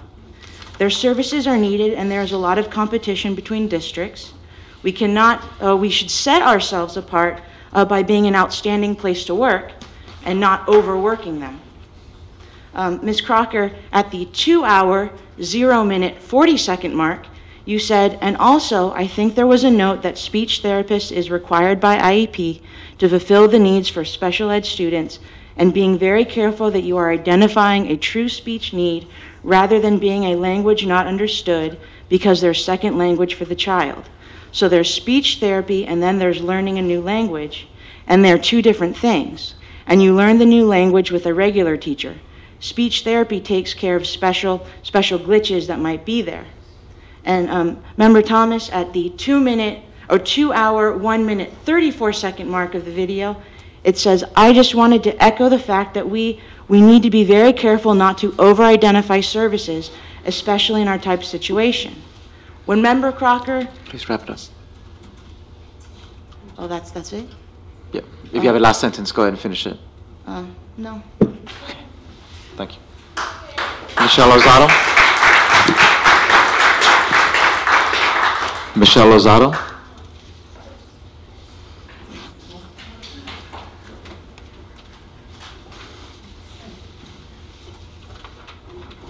Good evening, everyone. I had the opportunity to attend and participate at one of the budget meetings last week, Friday, September 29th at Schilling Elementary. And I wish I could say that I feel confident in what is happening to the students and our community. On the district website, it says that Patrick Sanchez is committed to building strong community ties, but unfortunately, that is not the way the majority of us Schilling families feel. Instead, you graciously reminded us that we live in the suburbio, or ghetto, and during the meeting, you were talking about how we should talk positively about our community, only to deliver that insult within the hour. So, everyone in the district and the community is looking at you for your expertise since you have over 20 years of it. But the way you spoke about my community makes me wonder if you really have, you know, all that experience. As a working person here in Newark, I wouldn't expect my boss to slander my community, my neighbors, my family, or even myself in this way. Our community is very good at sharing information with one another, and we as a community hope that this will be addressed at the parent meeting that is happening at Schilling next week. And also at this meeting that I attended, translation for this meeting was promised, and as you can see, it is nowhere to be found. So. I'd be glad to address that now.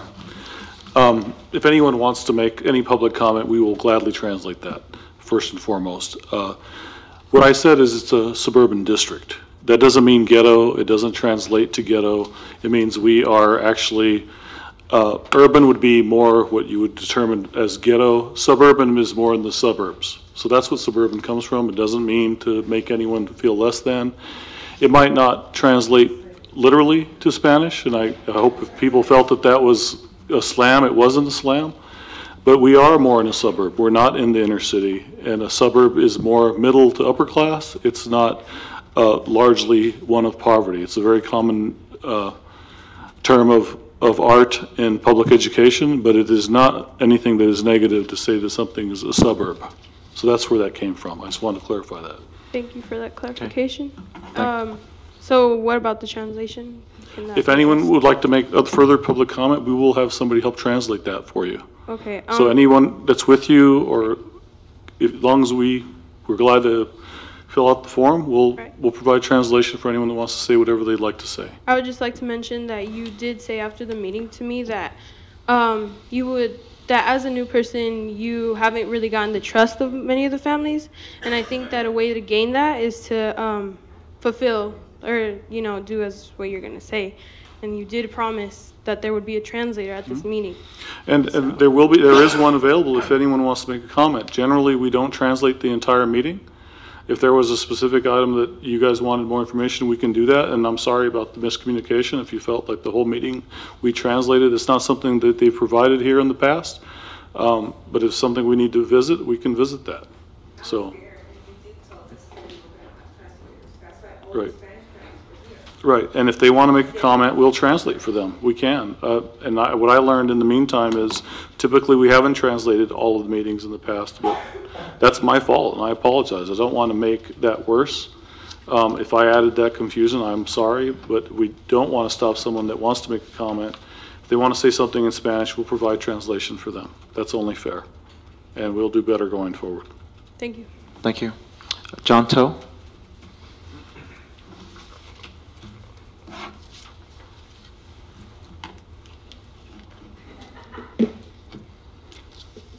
So 90% of school funding we get from state and local taxes and funding.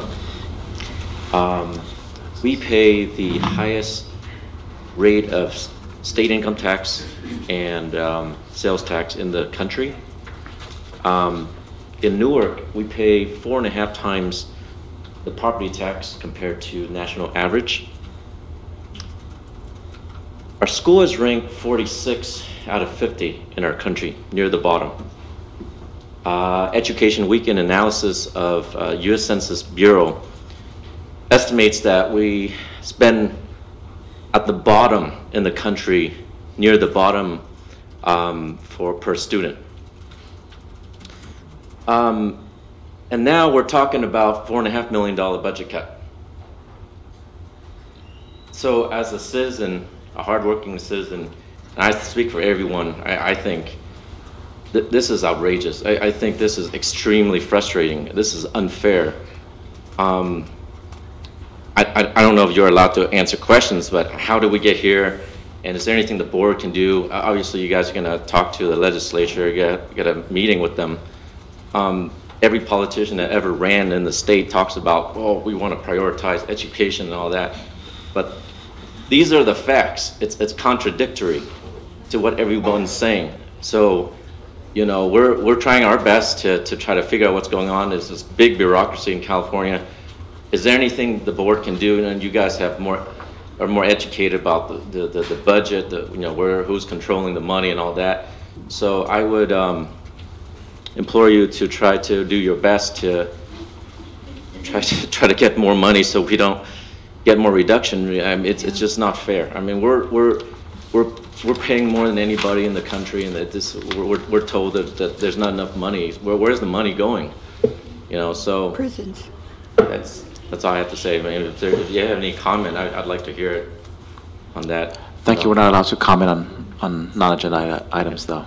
Okay. So thank you. Okay. Move on to, what is that? Another speaker card. They need somebody to help translate, though. And I don't think that's their fault that they didn't understand. Okay, so this is for item 11 then? Non-speak for item, okay. That's fine, yeah. So, I'm sorry, Would you help translate? Is it Zoila? That's an, okay. Zoila Avila? Or Avila? She sees me out at the bottom of the pile. Yeah, but we're still on 11 point. This is public comment. Yeah. This is the last of the public comment. Oh, it is? Yes. Yeah.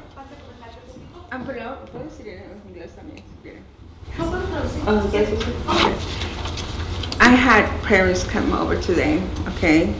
They were told on Chilling that there was going to be a translator, okay? And there were a lot of parents that there for me, okay? Okay. And they came to, as it was told us, that they were going to have a translator and to participate in the meetings. And they wanted to get involved more in the meetings. And they were here. One by one, I lost them because they didn't understand where they was going. And I told them, I apologized to them, and I will translate all the paperwork to them, and they will have it tomorrow. Mm-hmm. I believe as a Spanish, it's like you told us, you know how we feel. Today, you didn't show us at all that you were on our side. And it makes it harder for me to bring more Spanish parents to the meetings. It's not fair when you tell them one thing and then you do another, especially when the three of you guys are out there. Then you guys know Spanish. Can I respond? May I respond? Go ahead. I'd like to respond.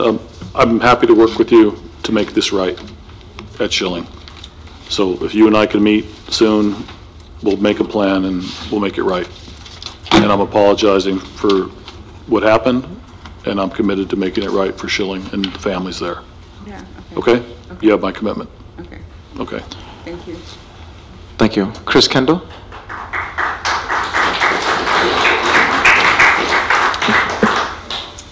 Hi, I am a parent. I've been a taxpayer in Newark for 17 years. I have 2 school-age kids that I just brought into the district last year for the first time. One started at the high school, and this year I brought my 7th grader to the junior high. I've kept him in private school previous to that just because the scores were so low in Newark, but I really want to I want them to be more a part of the community. So, you know, I was happy to bring them here, and they're doing well, all of that. But there are a few areas that I personally have taken on as a mission to improving within the school, specifically at the junior high level. I know that there are capital expenditures, capital funds set aside for certain projects that are not going to be able to help with the budget deficit. They're not going to be able to help keep teachers. They're not going to be able to help with curriculum. So what they can help with is improving the facilities and improving the school experience for our students. So one of the areas that's really important to me is adding lockers to the junior high. We've got 900 students. They carry extremely heavy backpacks. They are starting to experience back problems that are going to create lifelong physical injuries that are really unnecessary. You know, probably 90% of the junior highs in this country have lockers, and so the fact that ours doesn't make any sense.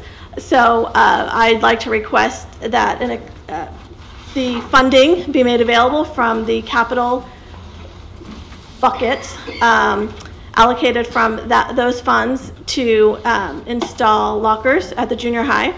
And I'm happy to do whatever of the footwork that needs to get done. I've already gotten quotes.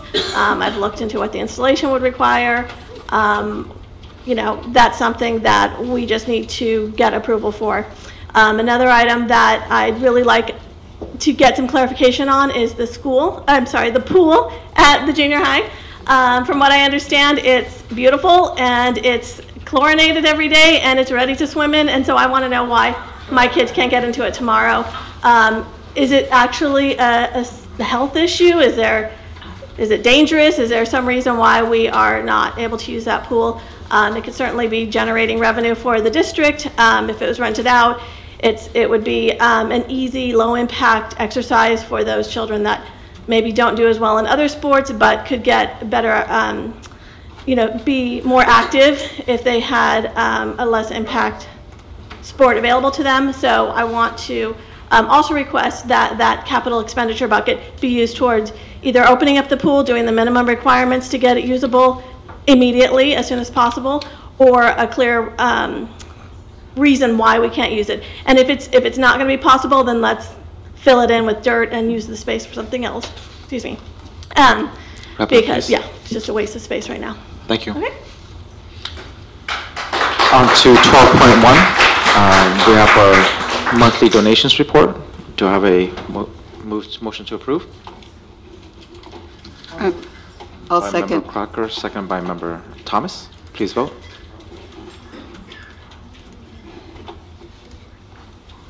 Five ayes. Thank you. 12.2. BP and AR 1240. We do have guest speakers on this item. Mr. Knoop. Followed by Angela Severa. Good evening. So I want to talk about ARBP 1240. The CSBA usually has an example of what they want to use districts for, and I see that there are significant additions made to that board policy and AR.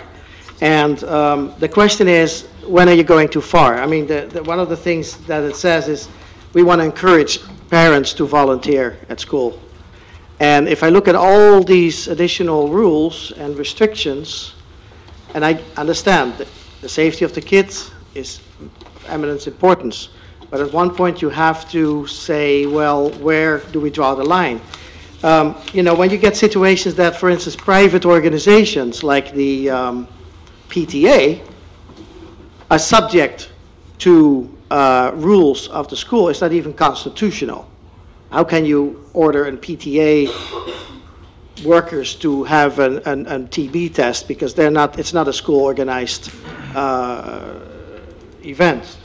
So the other thing I've heard from some things over the internet, and I don't know what the width is of the problem, is that a lot of parents want to volunteer, and it seems that up to now they're not even able to volunteer because the forms are not ready, or the district is working out the ways on how to do this. I don't know how true that is, but again, that, you know, we want to encourage our parents to volunteer. Paying for a TB test and a fingerprinting is about $120, $130. For some parents, that's not a problem. But for other parents, that's a big problem. And we want to make sure that, all parents can volunteer. What is prolonged and repeating contact, right? Look at the neighboring districts, Fremont, Hayward, New Haven. I took a look. And none of them go as far as what is proposed at Newark. The last thing I would want to bring up is the issue with respect to workers' comp.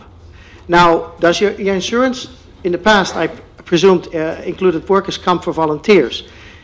How much of a budget amount are we talking about? Because remember, if you don't offer that for volunteers, they might sue the school if something happens. So, pound foolish, penny wise, double check that, adding workers' comp to a few volunteers may overall on the insurance premium not make a big dent. I don't know. But I think you would want to investigate that before you run the risk that, a parent volunteers and falls over or something and they start suing the school. Because if you have workers' comp, you can say you get workers' comp, but you have to use the workers' comp instead of the ability to sue the school. So these were my comments. Thank you. Thank you. Angela Silvera.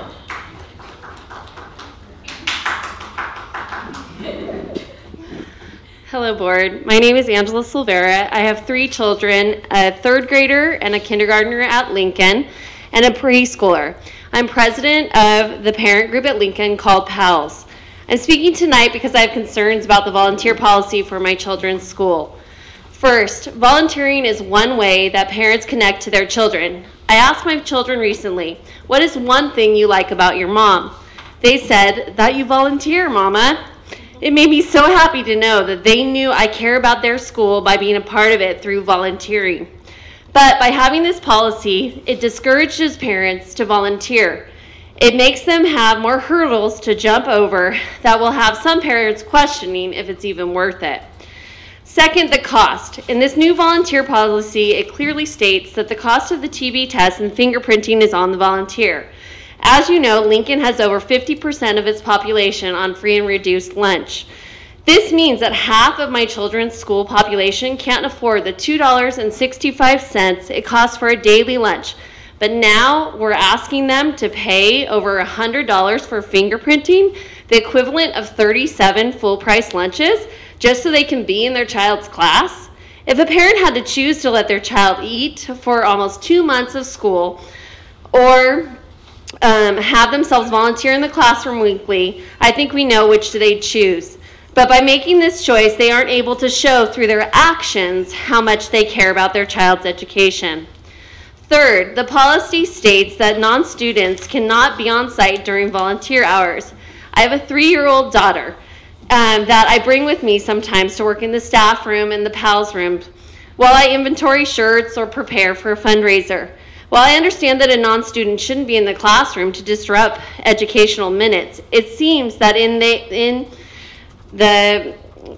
for them to be on site where students are not present should be okay. But not having her with me, it significantly reduces the amount of time and effort myself and many other parents that have young children can put forth. Finally, the implementation. I understand we all want the students to be safe. But if you implement this today, does that mean tomorrow a parent can't volunteer? The answer in theory would be yes. But in the best case scenario, from the time a letter goes home until the district approved it would take at least 2 weeks. But then this volunteer that wants to help has lost out on 2 weeks of volunteering where they could be helping students learn, where they could be showing their child they care about their education, where they could be helping NUSD ultimately get higher test scores. And what if this parent wants to volunteer weekly and they're required to give fingerprinting? Okay, I'm going to scoop ahead because you have this. I don't know if you have all the answers to the questions yet. I don't know if their logistics have been worked out from flyer to fingerprinting. But if they haven't, or even if they have, I implore you to have a grace period until January 1st so the word can get out. Thank you. Ms. Cindy Parks.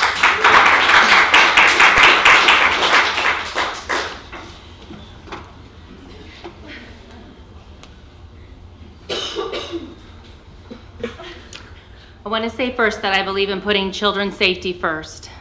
That being said, I would love to know what prompted such a dramatic change in the parent volunteer program.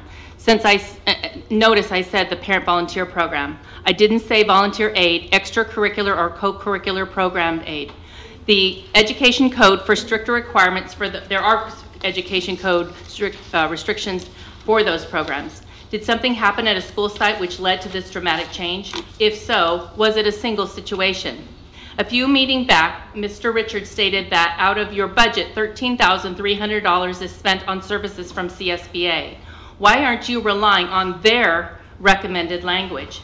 CSBA has the experience documented policies supported by law, which whether they be the Ed Code, the Government Code, the Health and Safety Code, or the Penal Code sections, along with referencing other policies that are applicable. The administrative regulation has 2 pages of additional Newark Unified language. There's no continuity of thought in those pages. Remember, those volunteers are taking time out of their busy day to help the school staff with various tasks, which benefit the students and assist the district staff. With this new language, if volunteers commit to helping in the classroom each week, which would be under the supervision of a teacher, you would expect them to get fingerprinted at their own expense. Education Code 49406M states that at the discretion of the governing board of a school district, this section shall not apply to volunteers, and I'm sorry, let me go back. This is regarding the TB testing, required for frequent or prolonged contact with students. So the TB testing is only for those that are in frequent and prolonged contact with students. Has NUSD had any students or staff infected? Whether it's having your doctor, healthcare provider complete the tuberculosis risk assessment certificate or a TB test, both situations cost money. Some families can't afford that expense. And this is at your discretion whether to have that or not. Here are a few examples that are in the AR. Page 2 says that in no case is a lone volunteer allowed to work with a single student. Alone and allowed don't even belong in there. That's why CSBA needs to be consulted. Page 4 references a uniform complaint process. However, you don't quote the uniform complaint process, which you would normally do in an AR. Also, it says that you can have a uniform complaint, which is that, are these saying that there's going to be a discrimination? Because that's the only thing that would draw in the uniform complaint. The AR quotes the Ed Code, which you add language to. You don't get to add language to the Ed Code and then quote the Ed Code.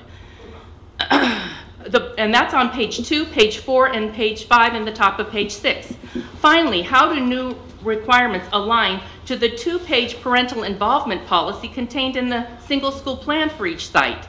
If I didn't know better, I would think that the district would be trying to discourage volunteers instead of encouraging them. Sam Masamoto.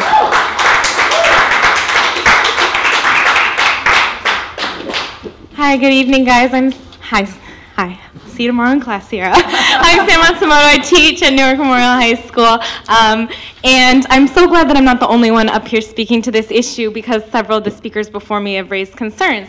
So I'll share from the teacher perspective side of things. I've coordinated many field trips, some which are funded by the MCA grant, some which I've personally applied for other grants before for my non-MCA classes and gotten to take them on. And it's a huge investment of donation of time from the teacher just to get a bus, which is a separate issue, but related for sure, to get the field trip, get the teachers to chaperone, and even when we have the funds for the teachers, then getting a sub if necessary. Recently I submitted a request for a field trip and I was asked, can you get more volunteers? Because even though you have the money to pay for the subs, we probably can't fill those sub spots. Can you get some more volunteers? So when I'm so grateful when a parent, is taking time off of work to come chaperone a field trip, just for a day, they're already taking off their limited vacation time, but again, the time to go get the TB test, which you need to do twice to get the shot and then get it checked, the fingerprinting in addition to the financial burden, it's, again, just discouraging it. I'm just reiterating what they said. And then finally, to include our non-documented parents in the process, I think this also, it should be a concern as well, because they're already probably not going to want to be involved in that, and then especially you want to get them they're not going to get fingerprinted, right? So I think about that a lot. So I really encourage you to revisit this policy and consider if it's a necessary step for parent volunteers. Thank you. Diane Bonbright. Sorry, I didn't hear the name. Diane Bonbright, I'm sorry. I thought it was my name, but I wasn't sure. I'll keep this short and sweet. We agreed to one speaker, but I did want to say a couple things. I wanted to say, have you ever been to the school to volunteer? If not, please come over. My daughter's second grade year, I volunteered the entire school year, 1 day a week. I never sat in with a student. I never saw the students perform in their classroom. I was behind the classroom wall in the pod doing her filing. I was filing all of the student papers. I was doing all of that so that she could send them home to the classroom. This year, my granddaughter Bella is in 4th grade. Her teacher today, after school, asked me, she goes, oh, I got a project I need done. Can you do it? Yeah, sure. What do you need? I need these. As soon as I get them laminated, can you trim them and put holes in them and put these little clips on them for me so I can give them out to each student? Yes. I won't see a student at all. She will hand me my little box. I'll go to my little corner somewhere on school grounds that has no students in it, and I'll sit down and do my trimming and my little hole punching, and I'll get all of that stuff done for her. So we have a lot of volunteers who do things for our teachers who are already overworked and underpaid, and we need us. We need us badly. So please, please reconsider the cost of charging for the fingerprinting. I agree, if somebody is going to be with a child on a constant basis, they need to be checked out. I 100% agree. However, let's think about how we're doing it. Let's go out and see what our volunteers are doing. And let's tailor a volunteer policy to what we have the needs for. Does that make sense? Thank you. Sarah Guerra? The hand, I can't read it. It's Sarah Guerra, I believe, or she left. Okay, thank you. Marek Yarborough?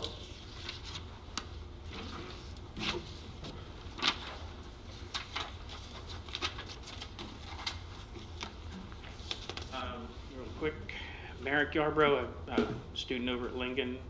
I also spent a lot of time volunteering, but now it's been 6 weeks and no time to see what's going on in the classroom, no time to get in there.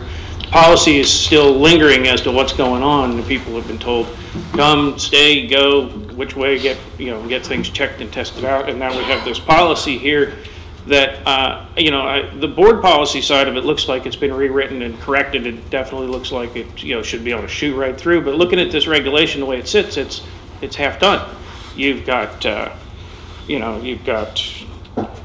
definitions that were added that at the top that there's no terms that were defined, but there's duties that were scratched out and then a few more duties added to it, followed by some movement onto, what defines the volunteer section. The volunteer, how do you get placement into it and what the roles are that you have for different kinds of screening categories. And then you go into, it wanders off into some legal stuff, and there's some misdefinitions that are in there where you have a definition from the education code for students, but then somehow they dropped in parent roles into that student organizations, just airdropped that language right in there. So I'd say go back and check on this one, and when you guys are ready to roll this out, we'd be all happy to have it, an increased safety and thoughts across the board, but this is not ready for prime time. Thank you. Thank you. Sarah Robbie? Hi, boards. I'm going to reiterate a lot of what they've said, so I'll kind of skip to points of it. But I volunteered in my son's classroom. He's a first grader at Lincoln all of last year. And due to the lack of clarity on this policy rollout, we were not allowed to be in the classroom at all so far this year. Our teacher has lost 6 weeks of classroom help. Our kids have lost hours of one-on-one reading assistance. And now the new policy, depending on when it's implemented, people will have to get their TB testing done and fingerprinting at their own cost, which could be about $100 a person. Just for, I do understand that the request for fingerprinting and background checks for field trip volunteers, especially those that could be driving my children. I would like to know if they have a criminal history, especially any vehicle-related charges. But we also have to weigh those costs associated for those volunteers. Many are already hiring a sitter for their younger children, taking a day off of work, or using their own vehicle and the cost to transport the children. A classroom of 24 kids is going to need 6 to 8 volunteers to drive for a field trip. That would cost $600 to $800 for the chaperones to be fingerprinted. At 15 classrooms, that would be $9,000 to $12,000 for this year. And with the district of 7 elementaries, you're looking at $63,000 to $84,000 that you want our parents to put forth just to volunteer for a field trip. It's a huge expense. And I think that we need to look at some way to supplement those costs, especially with 49% of our district and 52% of Lincoln Elementary on free or reduced meals, because this is automatically eliminating half of our parent population for participating in certain opportunities to be involved in their child's education. What makes our school so great is the high level of parent involvement, our active volunteers, and our fundraising efforts. So please consider the impact that this policy would have on our pool of volunteers and therefore our school and its students. Thank you. Ollie, I believe you have a response to the comments. So President Nguyen, Board of Education, Superintendent, and community, Newark community. So I just want to share that obviously we value all our volunteers and the work that you have done over the course of the last few years, many years, and continue. So a lot's changed in terms of requirements for volunteers in our school districts. So how did we get to this point? Well, we looked at the current board policy going back to 2005 and 1997. And what we had was a very open-ended, unclear, not very well delineated board policy that pretty much did not express rules and regulations. Then we went to CSBA and we looked at what the current rules were for implementation for volunteers across the state of California. We also looked at neighboring districts and sister districts next door to us right now, and we actually mirrored much of what those school districts are doing. We also encouraged the involvement of community members, teachers, principals, district members, school board members, and we've had the attorney review these board policies to ensure that it meets all the requirements based on the state of California. And so that's where we got to this point today. And we are going to put the needs and the safety of our students first when it comes to volunteers. But we're also willing to discuss some of the language and in terms of working through some of the issues to ensure students can be with their children at the schools, but we are going to put the safety of our students first. And so yes, some of them are a little bit rigid, but we're in a world now very different from 20 years ago. And so we have to ensure that we are meeting the needs of our students, and that will not always sit well with community members who've enjoyed the privilege of being with their students at the schools at all times, but we are not inconsistent with what's currently being seen across school districts across this state. Thank you. So that my initial reaction to this is, can we treat this as a first reading and then perhaps bring it back after we have further discussion with the community and principals and get further input to see if we can revise some of the language? We can. Okay. May I ask a question? Does that mean we stay as we were with last year's policy so we can get back in the classrooms? So, Member Rodriguez? So you're proposing, President Nguyen, to just bring it back in a couple weeks? Because we've done it before. We've you know, voted on it. But it's obvious that, you know, I'm the one that pushed for this item to be brought forward. We rely on volunteerism. You know, it's just something that, as a school district, that we do. And I think we really need to look at this policy and put it side by side with CSBA. As Member Thomas is always talking about the CSBA, you know, the template. It's very important that we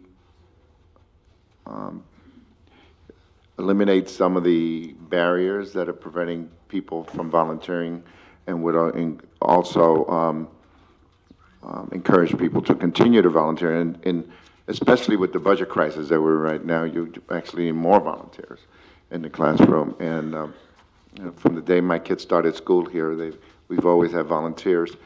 Now, that being said, there's two issues. There's the issue of making sure that the policy complies with what the state wants us to do.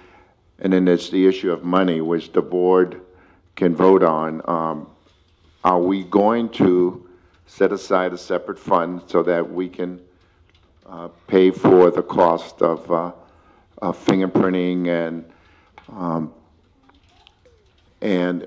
or maybe go through the foundation and Superintendent Sanchez and see if we can come up with a fund that will pay for the necessary steps. The last thing I want as a parent is to have volunteers in my kids' school that haven't gone through some kind of check to make sure that my kids are safe.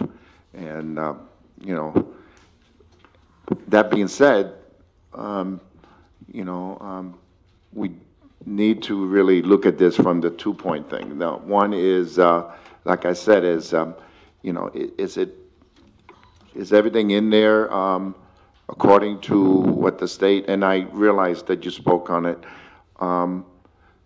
So we talk about looking at other school districts and see what they do. So maybe we could do that and find out. Okay, so and then the board can also set up, come up with a fund to help pay for the volunteers. So, right. So I think what you brought up is, you know, I would agree as far as the looking at different aspects and perhaps refining it. From just a layman's person, from my perspective, until a new board policy is adopted, which we are in the process of trying to achieve, I would surmise that the current policy is still in effect. Right. Right. So with that being said, as I mentioned earlier, perhaps we can take it back and, you know, with some input and collaboration, do some revisions that can meet us halfway, that can, you know, make sure that we're compliant, excuse me, with state rules and regulations, but then not put up as many barriers. So we, not to interrupt you, but it's been since 2005, I think, when we last, you know, looked at this, and that's a long time. So it needs to be updated. But so we leave everything as is until we have a better look at it and see if we can come up with something that's more parent or volunteer friendly. Right, that's why it's coming. Right. Okay. That's my suggestion. Is no, I agree 100%. Member Crocker? Having been a volunteer for my kids, they all went through the Newark system.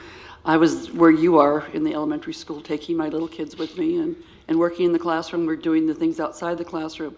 And I certainly value the work of the parents in the classroom, I think, for the teacher and for the children, for your own child, to understand it's important that we all support our community organizations and our community groups. However, I think it's imperative that there be no cutting back on TB test. I think every volunteer should have a flu shot.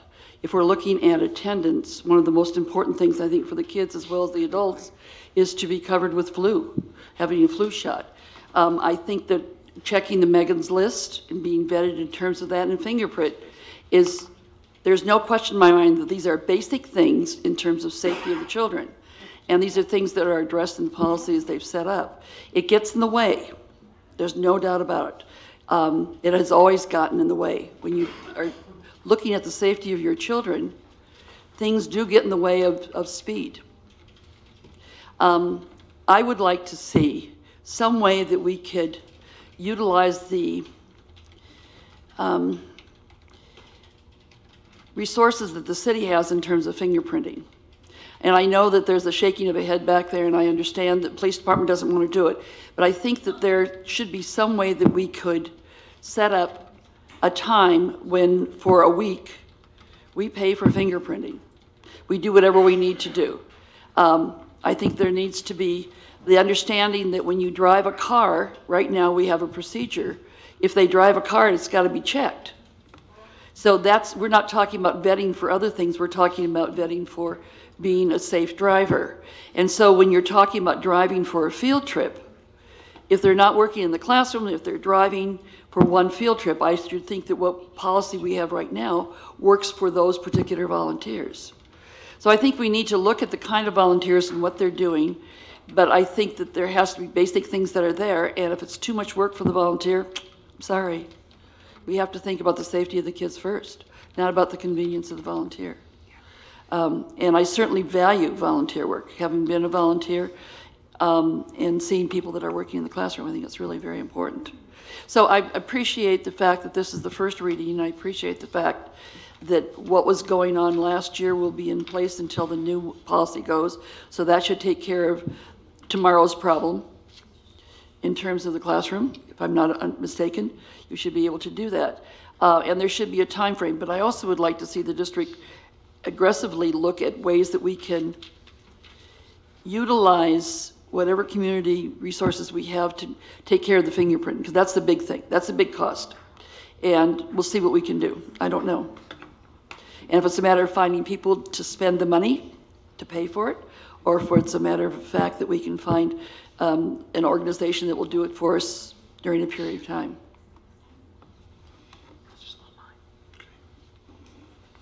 Member Thomas? Thank you. My preference would be to start with the CSBA recommended policy. And in the past, the notes that the CSBA interjects have been included for the board to see when we look at the policy for our first reading. That way we know whether or not a paragraph is required or it's optional. So there may be paragraphs in here that are optional. I don't know, because we didn't have the notes from CSBA. So my preference would be just to go back to the CSBA recommended wording for this policy and the AR. And then if there's a compelling reason to expand it, expand it. But I don't see a compelling reason for some of the verbiage that's in here. And so that would be my suggestion. Also, I think there's probably funds and there's ways for us to help out with the cost of fingerprinting. And I hope we don't make TB tests go overboard in requiring TB tests for incidental. Okay. Because there are paragraphs in here that says prolonged. What does prolonged mean? Once a week, twice a week? I even saw a couple paragraphs that seem to kind of be contradictory. So I think, we need to be careful that we don't put too many restrictions on our volunteers and try to find ways to help offset the funding requirements when fingerprinting is required or TB tests are required. Thank you. Member Presero?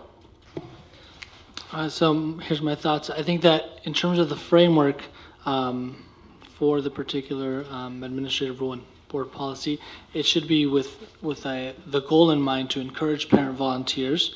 So we just figure out to make sure we actually do that, and then we actually streamline the process to make it easier. So what I'd like to figure out is if we can get a summary of the legal requirements to know, because we can discuss like, oh, you need a TB or you don't, or you need a background check or you don't. Like, I think to me, knowing what those legal requirements are, then we have the explanation. We say these are the things that we can't relinquish because of these particular legal requirements. I like the ideas from the other board members in terms of figuring out of how to pay for this. We could make the pitch. We could eliminate board conferences and benefits for the purposes of paying for the TB and the fingerprinting as a way to encourage volunteers. So those are my 2 cents. Thank you. Ms. Rodriguez? There was one other item that I forgot to mention. The question about workman's comp was brought up so that everybody's not confused. This is not, in my opinion, this is not a workman's comp like if you work for 7-Eleven and you have to have workman's comp, or the employer has to have workman's comp in case you get hurt. If you look at your homeowner policy or renter's policy or condo policy, you'll find that there's a general liability section, and part of that is workman's comp, and it's a very small premium, and it's required by the state, and it's for occasional, if somebody gets hurt as a volunteer. So hopefully that you don't mix that up, and that is a state requirement that, and it's not workman's comp like we think of when we work for somebody. Just wanted to clarify that. Thank you. Thank you, sir. Ms. Crocker? Yeah, there are two attachments to this particular item. The AR, which is how you do stuff, and the BP, which is the basic policy. Looking at the basic policy, it doesn't seem to be any of the concerns that people are addressing that are found in the policy. It's very general. It's saying that we encourage volunteers. The superintendent will work up a system, and it's pretty much mostly CSBA wordage. So it's how we implement that board policy is the AR. And I think that's where we're getting into trouble. So I would be comfortable voting on the BP today. We used to have them separate. It's two separate items. The BP and then the AR would be how do you enforce that? Some school districts and boards don't even address the AR as a board thing. We are talking about board policy. And let's say I think, from my opinion, I think it's better off to take it back so they can be further refined in case through the process of review and vetting that the BP does get changed, so we don't have to go back at a future date and deal with it. Yeah, I think it's pretty general. Yeah, but I guess in the meantime, the current policy stands until a new one is adopted. And AR, there's an AR too, isn't there? Correct. Yeah. So with that, we'll just you know what to do. Thank you. Moving on to 12.3, budget reduction resolution. We have 3 speakers on this item. Megan McMillan.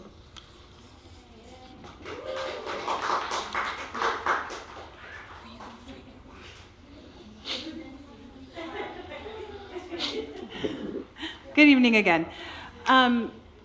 So I decided to put this on this item because it concerns information that was shared at one of the budget reduction meetings, actually more than one.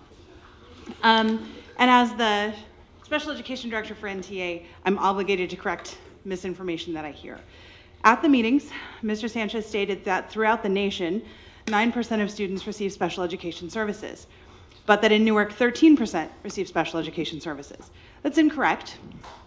According to the National Center for Education Statistics, May of this year, the national average of students in special ed is 13% nationally.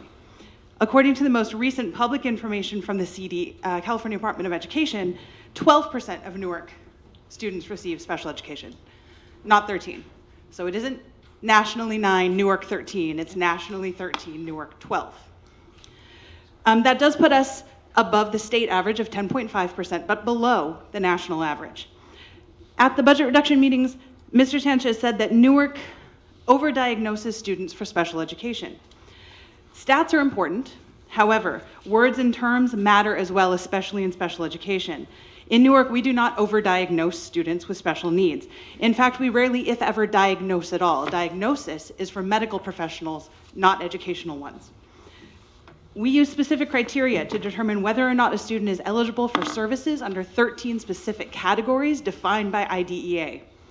Let me add that it is not easy to be found eligible for special education. The criteria for each category are strict, requiring multiple assessments by an interdisciplinary team. It's a lengthy process and one that we take very seriously. Ask any gen ed teacher who has tried to recommend a student for special ed how easy it is to get their kid in. For the superintendent to say that we overdiagnose students for special ed services is not only incorrect, but it's demoralizing to the department. It implies one of two things. Either we are liars who falsify information to qualify students who don't need services, or we're incompetent in our assessment, grossly underestimating a student's abilities, and in both cases it implies that we do a disservice to the students of Newark. The special ed department that I am proud to work with and have worked with for the last 13 years are not those things. We are a dedicated team of highly qualified professionals with integrity who, year after year, do more with less, always with student growth in mind. Thank you. Mara Otero. Mara Otero.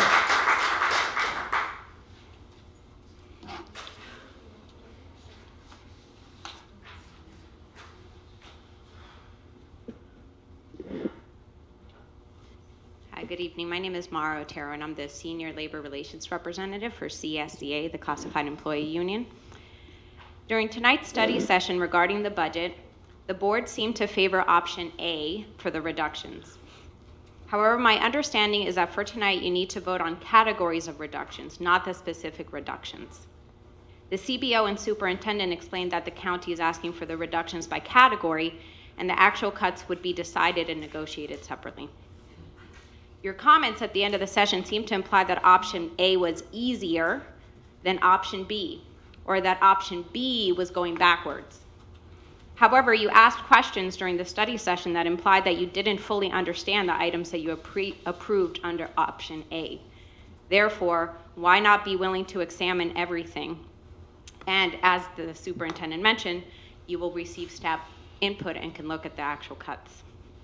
So I ask that you vote for option B and not close yourself to exploring all of the options that would be included. It seems like more work, but this work is the work that should be done. It's not going backwards, because after examination, you could still choose items that were improved under the freeze. Finally, I want to address the infamous bus driver position, since it was mentioned several times during the study session. The focus on this $39,000 position whose starting salary is about $18 per hour when trying to balance a $3.6 million deficit is incredible.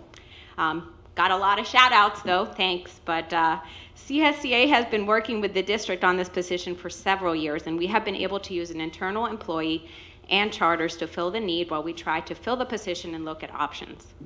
This position could not be filled because the $18 per hour wage didn't match the surrounding districts and we couldn't find candidates. By the Educational Employment Relations Act, the district must negotiate with CSCA the decision to eliminate a position as proposed by Trustee Rodriguez, which is what would happen, right? If you were going to eliminate the position and transfer the work to outside agency, you need to negotiate. And if you were going to allow groups to charter transportation services, you need to negotiate that, unless you're willing to halt all transportation services across the board. The conversation about this position is ongoing and should be discussed and bargained. The freeze that you approved doesn't reflect that these services have not been halted for 17-18. This highlights that you should consider option B, since option A needs to be looked at deeper anyway. I ask that you vote for option B so that you consider the flexibility in looking at the cuts. This doesn't mean that things from option A won't be considered. We'll be looking with the target number and working holistically to determine the actual cuts that need to be made. Thank you.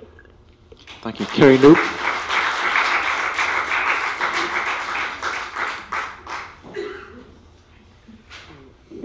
I have one comment about the STIRS resolution, the resolution with respect to the entry about STIRS. It says the state had burdened the district, and I don't think that's correct. First of all, the STIRS board decides the percentages. STIRS board is not a democratically chosen majority because it's only chosen by STIRS members. So I don't think you can, definitely you can blame the state as it is currently for the mess with STIRS and PERS. The mess in STIRS and PERS went all the way down to 2000, Gray Davis, retirements and all that stuff. We thought the sky was the limit. And now we are in a situation, if we don't change it, then the new teachers who get hired in 30 years have no money. So we have to raise these things. Now, so I don't like, we should not play politics like that. That I really think that line should be changed. You can't go on the blame game like that.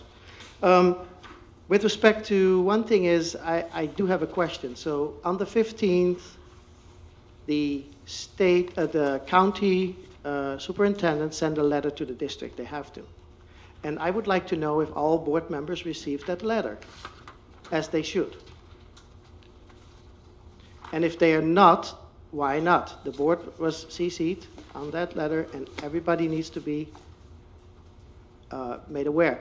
In addition, since it has to be distributed to the board, I would have appreciated if it would have been in the agenda package so that the general public understands what we're doing right now with the resolution. Last comment. The budget cuts, we're doing this exercise now for the county, but we're again wasting our time. Remember the presentation from Jeff Potter, what he said. We're already over time. And what have we done since the fact that when Mr. Richards came with his budget and saying we're in trouble with the multi-year forecast, what have we done since that? again, please, board, work on understanding where you can cut and add your vision and your leadership to things, because you can't leave that all up to the superintendent. The superintendent is a very capable person, but he should not bear all the weight. The board cannot sit down and do nothing. Get extra meetings. Get an ad hoc subcommittee to study and advise the rest of the board what programs, what things could be cut. Study the material. Don't sit back and just wait for the district to come up with another proposal and then say, well, okay, we approve it. I really think the board needs to work. Thank you. Member Rodriguez.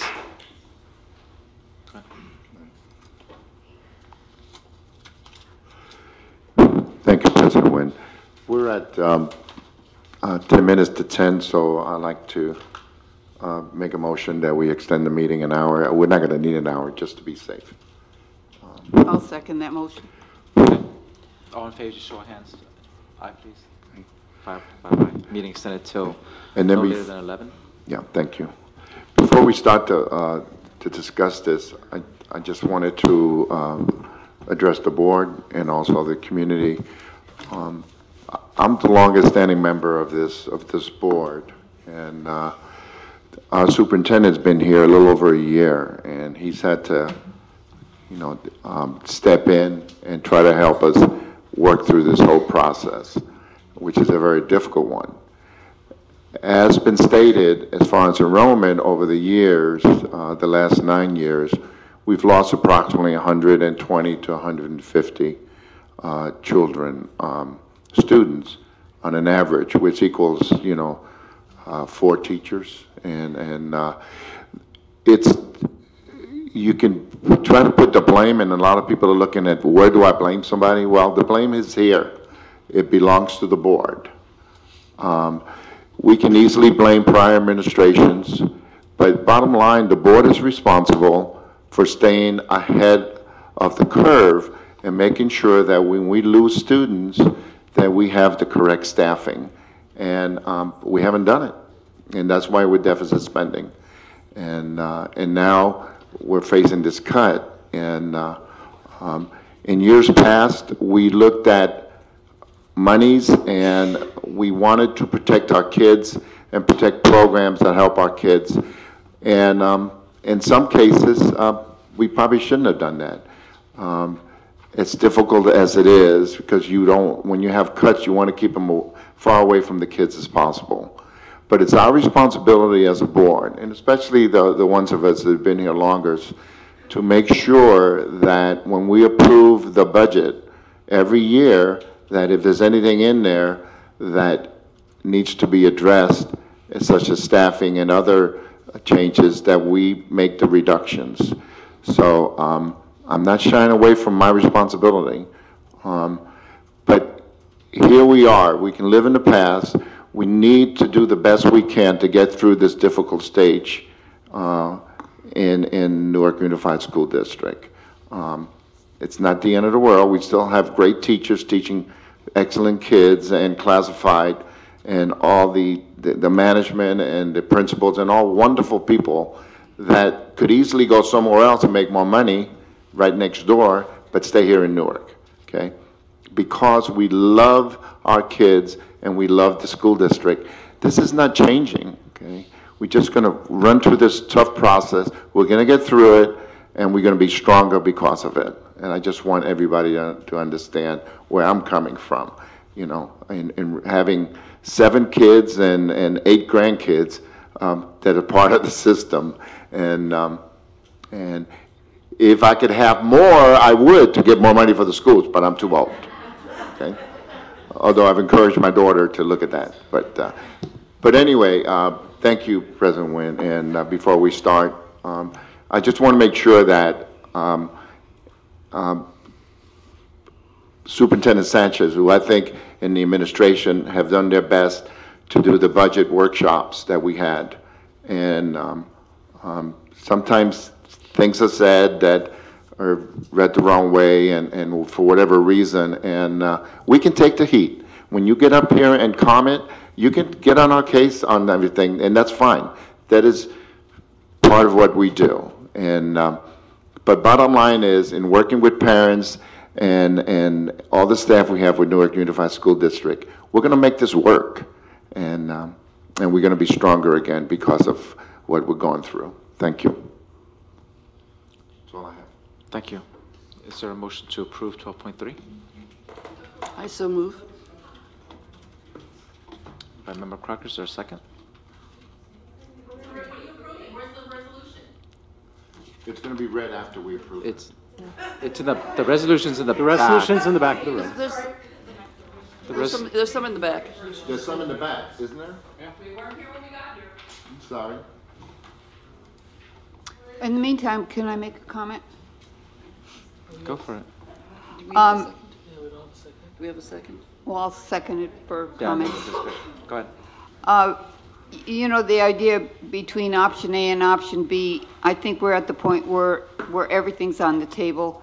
So even if we say option A, with option B, any of those items can be changed over the course of the year as we modify the budget. So I don't see any difficulty with that. There are a couple things that I would hope that, and I could do this during board requests, or I could do it now because it's kind of part of this, whichever, while we're waiting for people to be able to read the resolution.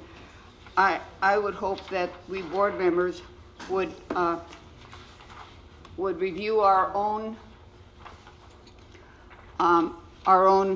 budget, because in fact I had asked that this be agendized, that our budget be agendized, and it didn't happen earlier. Let's make it happen, because I think there's things on here that we should look at. Certainly our health benefits, whether we should get them, conferences, I don't know what this maintenance agreement is, professional services, legal expenses. If we get more granular on that, or what we spent last year, maybe we can take it out this year. So I would hope that we could get have an agenda item just on the board budget, and specifically look at our board policy on board remuneration, with the idea that we will, my recommendation would be that we eliminate medical benefits for the board. Also, one of the things on the option B, or on that list, was overtime, and I like Mr. Richards to look at that. I think I gave him a similar copy a while back. It's an overtime report that goes through 2012, and over a 5-year period we went from $197,000 in uncompensated or unreimbursed overtime down to $58,000. Mr. Richards says we can reduce or eliminate unfunded overtime to the tune of $68,800. I'd like to see more detail on what our, like last year's overtime was well in excess of $140,000. How much did we budget, or do we plan to spend this year? And could we save more than $68,800? How do we monitor that? How do we know, about overtime? So there's just two things that I think we should get more data on in detail, and hopefully at the next meeting have those as separate budget items, or talk about them in the context of the budget. Thank you. So there are no further speakers. There's a motion and a second on the floor, correct? By, okay, Member Preciado. Yes, so in terms of the resolution, I did want to add, in terms of there's been a motion to approve it as is, but I want to amend it to say that, or at least from my perspective, that we have the understanding that the board will make a final decision by December 15th for the actual reductions, and have a budget study session where we analyze the budget every meeting from now until then. And you don't have to accept that, but that's that would be. I would accept your friendly amendment. But you're talking about special meetings for it, or are you talking about as a workshop before each meeting? Yep. Every single board meeting that we have it as part of the agenda. It can be however, it doesn't have to be a study session. We need to have it on the budget, on the agenda every. I think I would accept on the agenda. So, just a point of clarity on that, or clarification, excuse me. So at the next meeting in 2 weeks, if we haven't allowed staff time to dig through this further, are you still want a study session to address the budget, even though we may be getting the same information as we got tonight? Well, we can at least address the board issues. Yeah, so we can have the conversation with us, at least in terms of saying, okay, look, here's expenditure by function.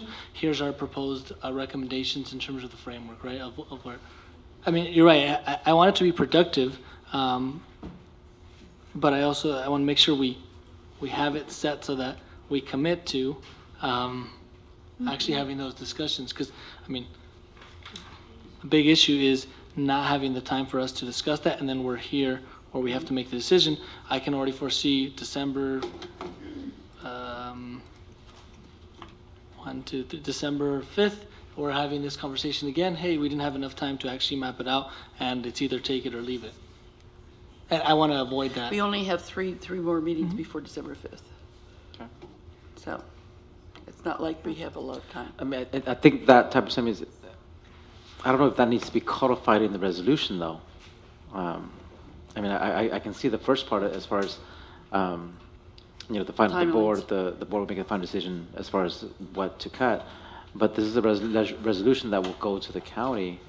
I mean, we can direct staff, hey, the next 3 board meetings prior to that, we want to study the budget further. We can certainly do that, and then there'll be more, I'm sure they're going to honor that.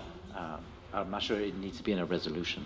I know, it's just part of the framework in terms of, in light of the previous discussion that we had, at least for my purpose, it would help address the fact that we haven't been able to delve deep in these particular things. It doesn't have to be accepted, and then we go through the process, right? So that's up to the person that made the motion on the floor. Which is member second. Would you repeat again? So you're talking whereas, another whereas? Yep, so whereas there's an understanding that the board will make a final decision prior to December 15th for that full and actual reductions, or not, I don't say actual, maybe for the full reductions, I guess, and commit to I think Mr. Rich has a clarification. Sure. If you flip it over to the back page, that's already addressed in the resolved section, that the board will incorporate reductions of that amount into the first interim budget of 17-18. So is there a way to say that, because it's just the first interim report, which is just one meeting, right? Yes, but that's the deadline at which you have to do it. You were talking about putting something in the whereases that the board would take action by December 15th. That item, the taking action by December 15th is the first interim report. Okay, that makes sense. Okay, so then it would just be then the whereas the board commits to, I'm okay with the language of either agendizing a discussion or having a budget study session. I'm okay with either one. The whole point for me is we need to have the conversation collectively to dive into this. If we don't map it out from my perspective in a structured way, then what's the commitment to make it happen? I would absolutely agree. I don't think it's appropriate for a resolution. We can direct staff now that in the next 3 board meetings, that preceding every one of those meetings, we have a budget study session. And like I said, they'll be more than happy to honor that. Yep. I don't think that needs to be stated in a resolution, frankly. I don't think it can't be. Well, yeah, but... And the point is that if this, I mean, this is for us, but if it's going someplace else, it's indicating intent and the procedure in which we're planning to do it.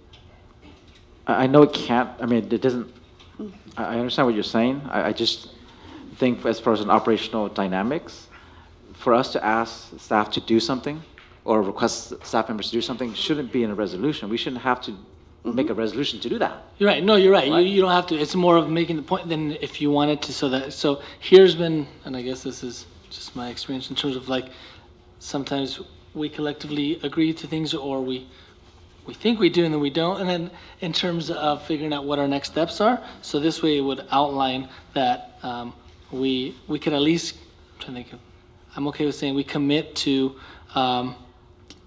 having the conversation, like something even as broad as that. My point is I'm really pushing to have it there to, like when we did the budgets, when we did this whole budget, community input session, we added that language because then we could, maybe have thoughts. We have a suggestion. Okay. If we may read it. Okay. On the second page, between the first and second paragraph on the second page, and be it further resolved that the Board of Education will hold study sessions on the budget at each scheduled meeting until the adoption of the district's 2017-18 first interim report and multi-year projection, period. Good. Perfect, that works for me. I accept that. I accept that for my second. All right, please vote.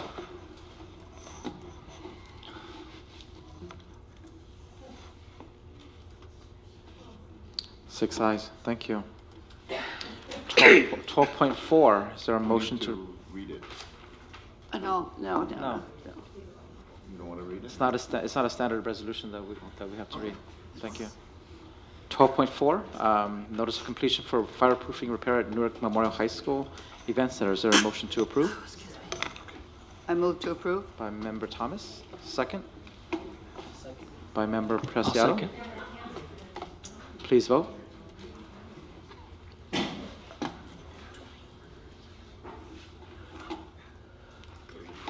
Six ayes, thank you.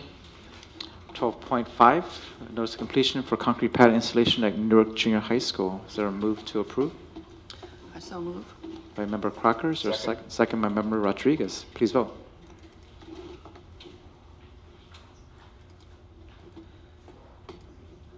Six ayes, thank you. 12.6, notice of completion for Move to approve. Oh, thank you. I'll There's second. Moved by Member Preciado, second Member Thomas. Please vote. Six ayes, thank you. 13.1, employee organizations. Are there any speakers for NUMA, NTA? Yeah.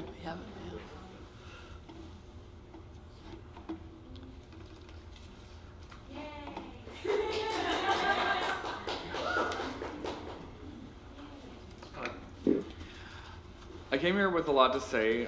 The budget's obviously been hanging over all of our heads for a while now, and I'd like to thank Mr. Richards for the little ray of sunshine that he brought before the study session. I know that some tough choices and some great opportunities are ahead of us, and I hope that the board and the superintendent and the executive cabinet work with us to help make these cuts as far away from the classroom as possible and as far away from our employees and community members as possible. I honestly don't think much can be said that hasn't been said by our colleagues and our community members. But I've heard some really concerning things tonight from our community at this meeting, and that gave me some pause. I hope the school board, the superintendent, and the executive cabinet are serious in solving some of these problems. But I would like to bring some attention to the board of an issue that's very close to my heart. 4 years ago, I had this amazing student in my class. In her sophomore year, she came out as a transgendered individual. It was through her strength and tenacity that she was able to advocate for herself. Her family and school community worked hard to make sure she felt welcome and to let her know that she's loved. Unfortunately, it was only by the love and kindness of her community that she found the support. There is no current policy for NUSD for our transgendered students. I gave a budget-neutral model trans student non-discrimination policy to Mr. Sanchez and Mrs. Salina about 3 months ago, and I hope to see this policy on the agenda very soon. Our students need the adults in the room to step in and help them, and I hope the board is ready to step up. Thank you. Thank you. Any further CSEA? This is getting harder and harder every time to come in here. Good evening, Mr. President Nguyen and the board, Mr. Sanchez and our cabinet. I'm not sure, and members in the community and our teachers and staff here. I really want to talk about the budget. And don't get me wrong, I know that this decision is not going to be easy for anybody to make. But I have to say, in a couple different ways, that as the president of CSEA, I'm an elected official for my membership. I also work for the school district. So, as an elected official, I've been invited to the Superintendent's Budget Advisory Committee. And we've gone to the budget meetings that are done with the community. And unfortunately, as good as I commend Mr. Sanchez for opening them up to the community and making these committees available. And when we do the reports and we see they're based on 98, and don't get me wrong, because when we have CSEA members come to our chapter meetings, we don't always have the full amount. But it's very hard to make decisions based on 100 people when you have 5,600 students out there, and you're only dealing with 100. So we've asked to include staff to be part of the decision-making in this. Even our budget advisory, we're just going over the information that's coming from the community. And quite frankly, I don't believe, and as much as I value the community, I don't know if they understand sometimes what it takes to run the school district. And as an employee in the district and a member of CSEA, for instance, I find that there's a lot of money they want to take out of the district office. I believe it's a lot financially top-heavy over there, but I also believe that there isn't a position in that building that we could live without. Maintenance, the same. And Mr. Rodriguez, if you'd like to take the bus driver away, we'll have that conversation, because it's $40,000 in a budget of 4.7. Makes no sense that should even be on the table. And quite frankly, you don't want to take away from the kids, and that is taken away from the kids. It doesn't make sense to me, some of the things you come up with. You want to go 40,000 away for a bus driver, but you want to figure out how to take the money in for fingerprints for parents. Do we really need to do that? There are ways we can figure it out. Maybe like Frankie says, go into the city and see what we can do, or was that Mrs. Crawford? Try and see what the community members in the city can help us with fingerprints. Maybe we can hire a part-time person to do fingerprints in our district, so it doesn't cost the members or the volunteers to do those kind of things. I agree we need some sort of protection for our kids, but do we have to do it at such high costs? We do it for our own subs. You know, you have substitutes that come in that want to work for the school district, and we send them out to spend $75 to $100 on fingerprints. And then we don't hire them because we freeze the subbing. Some of those decisions on A that you said you froze and you want to leave, I'm a little confused about the numbers because we gave you a spreadsheet and none of the numbers match the totals on the bottom. I really don't care because the number on the bottom is what the county wants, and hopefully you've decided, and I think I kind of got that you're going to take from here and there and look at it and figure that part out. But when you do those kind of things, you bring them out and we see numbers and we have sheets with numbers that we give to you, and you turn around and there isn't a number on that sheet for the resolution that matches anything we've done on our spreadsheets.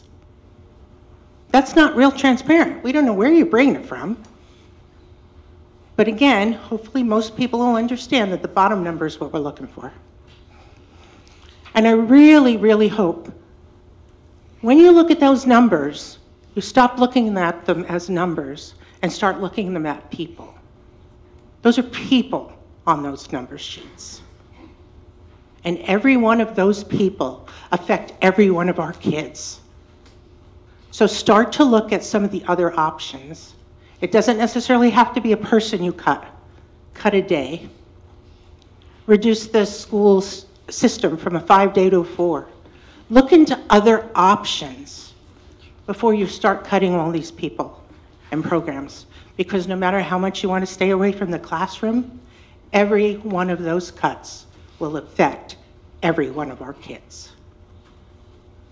Good luck with your decisions, and I look forward to the workshops coming forward. Thank you.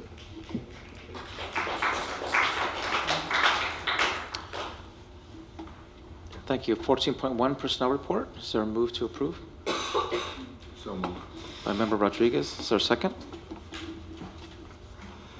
I'll second. Second by Member Crocker. Please vote.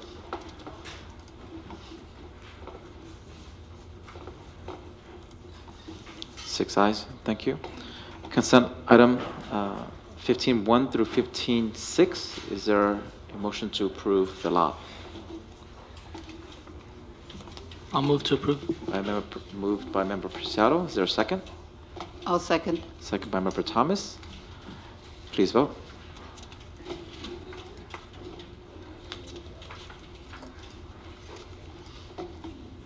Six ayes. Thank you. Should we read? The week of the school administrator, the resolution. Yeah.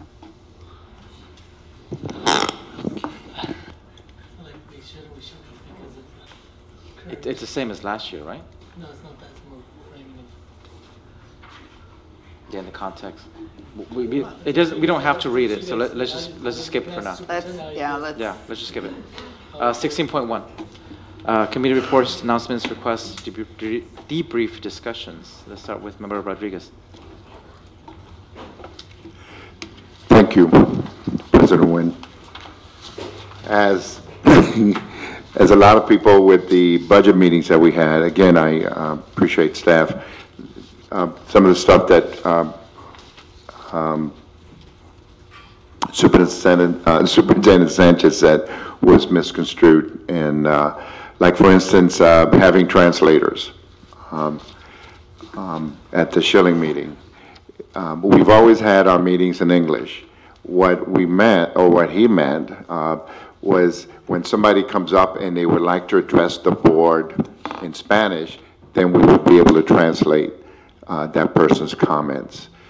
It was never to, in my opinion, to have the whole meeting translated into Spanish, which is probably something that wouldn't be bad for us to take a look at. The other thing is on the bus driver. I never said to eliminate the bus driver. What I wanted to do is eliminate the cut, so we don't have to talk about it anymore, okay? But yet people thought I wanted to eliminate a bus driver. Hey, if I could, I used to drive a bus. I'd come back and drive a bus as a volunteer and have to go through fingerprinting. Hey, I'm a good bus driver.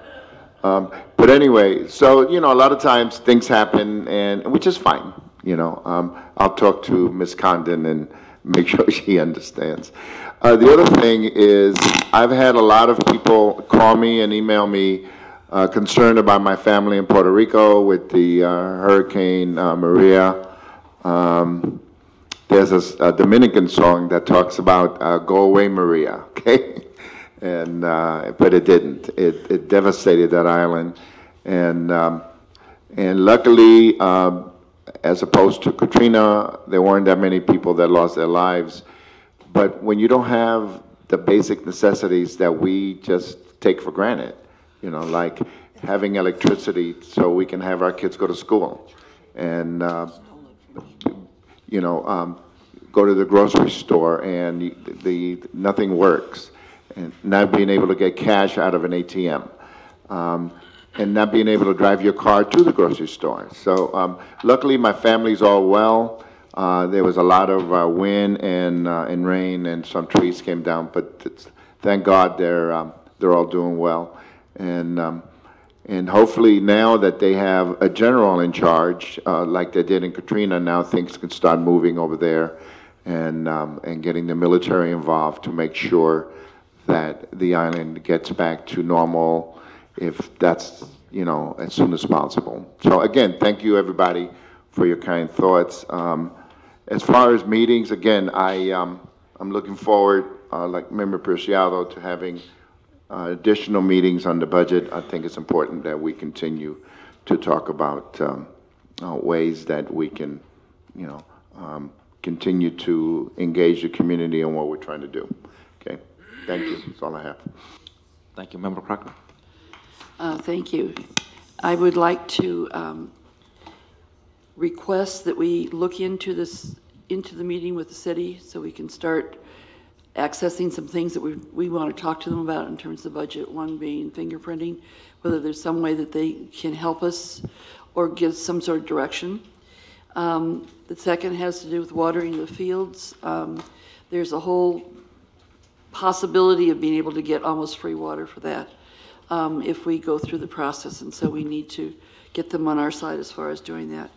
A second item has to do with a comment that was made at one of the budget reductions, and it had to do with the furniture, indicating that the furniture that was given to Birch Grove Primary and Intermediate was not part of the merger. That was part of a separate piece that we went ahead and did there because we wanted to test the new kind of furniture and how they could use it, evaluate it, and then decide about the furniture for the rest of the schools. It was never decided as one thing that only Birch Grove would get. It was decided as a time when we could go ahead and do a pilot on it. So I would like to have a follow-up on that, to see what it is, to see what, I know that the teachers were asked about their feelings about the various kinds of furniture, whether it's helpful or not, the amount that we spent on per classroom, whether that in truth was money well spent, and we'll go from there. So I would like to have some sort of, in the future, some sort of identify or problem, information about that. When we were at Shelley, there was 2 places that the HVAC did not work. So I'm wondering about what's happening. I know we're getting to the cool time of the year where maybe HVAC is not such an important thing, but I thought we were going to have a couple of years without having HVAC problems, but it looks like that's not happening. So I'd like to know what's happening as far as that goes. Oh, the last item has to do with Spanish, and I think that having interpreters there is a very empowering thing for a good number of our parents. And I can remember going to a session at Schilling, I think it was at Schilling, it was Schilling or Snow, where Mrs. Wasser was there, and she was doing interpretation of what was going on. People had headsets. What happened to those headsets? If we had people here and someone, it's distracting to have someone talking loud enough for people to hear, but if you do it over a headset, then it's not distracting the rest of the people, and yet people are getting real-time information about what's going on. And I think it definitely would be money well spent. Now, that's part of the board budget, however. That would be a cost for the board meeting. So we have to decide how important that is. To me, it's a very important piece. So that if there was, as there was a group here from Schilling that felt minimized or marginalized by the fact that that was not done in their language. And I think that we have the technology and the people to do it. We should be able to do it. I have nothing else. Thank you, Member Preciado. So I'd like to echo Member Crocker on her last point, and then I believe it's the prior point or 2 points before in terms of the city school liaison piece. I'd also want to see, in terms of these kind of budget discussions, to see if there's a way for us to get on the same page about talking to Fremont USD about whether or not we're open to discussing leasing space on a short-term basis, or working with them to address mutual needs as a cost-cutting and revenue building, or figuring that kind of more. I guess I'd like to get thoughts on where other folks are at. And then lastly, I'd like to see if we can get an ad hoc committee with 2 board members relating to communications and the budget. So. You're talking about 2 committees? Sorry, no, same one. Sorry, relating to I put communications. Relating to communications related to the budget. So I put my notes. So would that be someone, 2 of us? Yes. That would sit meet down with the staff superintendent. and yeah, I'd like to volunteer. So, I think. So you and I Preciado? Since I'm recommending, and I'm asking for it, yes. I think that you're talking just about communication. You're talking about actual budget pieces. Sorry, ad hoc committee with 2 board members related to the budget reduction, and then figuring out how we communicate that to So we'd have two goals that we. Yeah, so I mean, it's really about figuring out how to do budget reduction. I put communication so that we can communicate with the public and the community to make sure that's an aspect of what we're doing. Member Thomas. I'd like to reiterate the overtime detail that I asked for, the board budget, looking at places where we might cut and maybe get some ideas about how much money we spent last year on legal, and do we need to spend that much more again? And then also the board policy on remuneration. It has a optional paragraph in there about the board members getting medical benefits, and I would like the board to review that hopefully soon. And then one of the things I noticed when I was looking over the unaudited actuals is that the Russian money, Fund 40, has no budget for next year, yet we have approved an amount from each school district for their site beautification or the wish list or whatever we called, and so how do we, how do we know that when money is spent on that it's within the budget if we don't have the budget? So also we're rolling out technology 3 years in a row, so certainly there's going to be expenditures in Fund 40. Mr. Richards?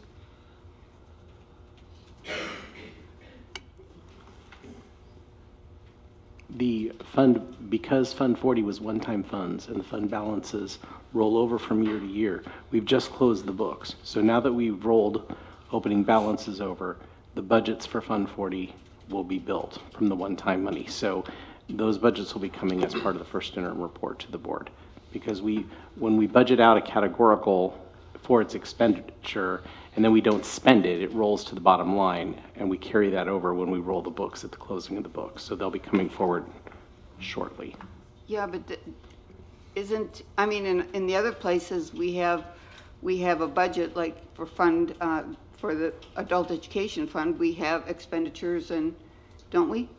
The adult education fund has ongoing funding each year. That's the revenue that offsets that, and its fund balance. When we close, all the funds fund balances carry over when we close the books, and so those will be coming forward to the board as they always do. Okay. Thank you. I'll pass. 17.1.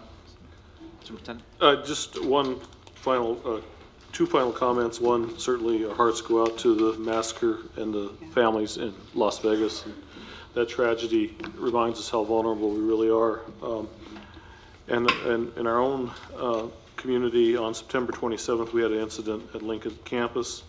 And I wanted to go on the record and thank the City of Newark, first responders, police department, fire department, paramedics, for their quick response and ensuring our students are safe and they're taken care of.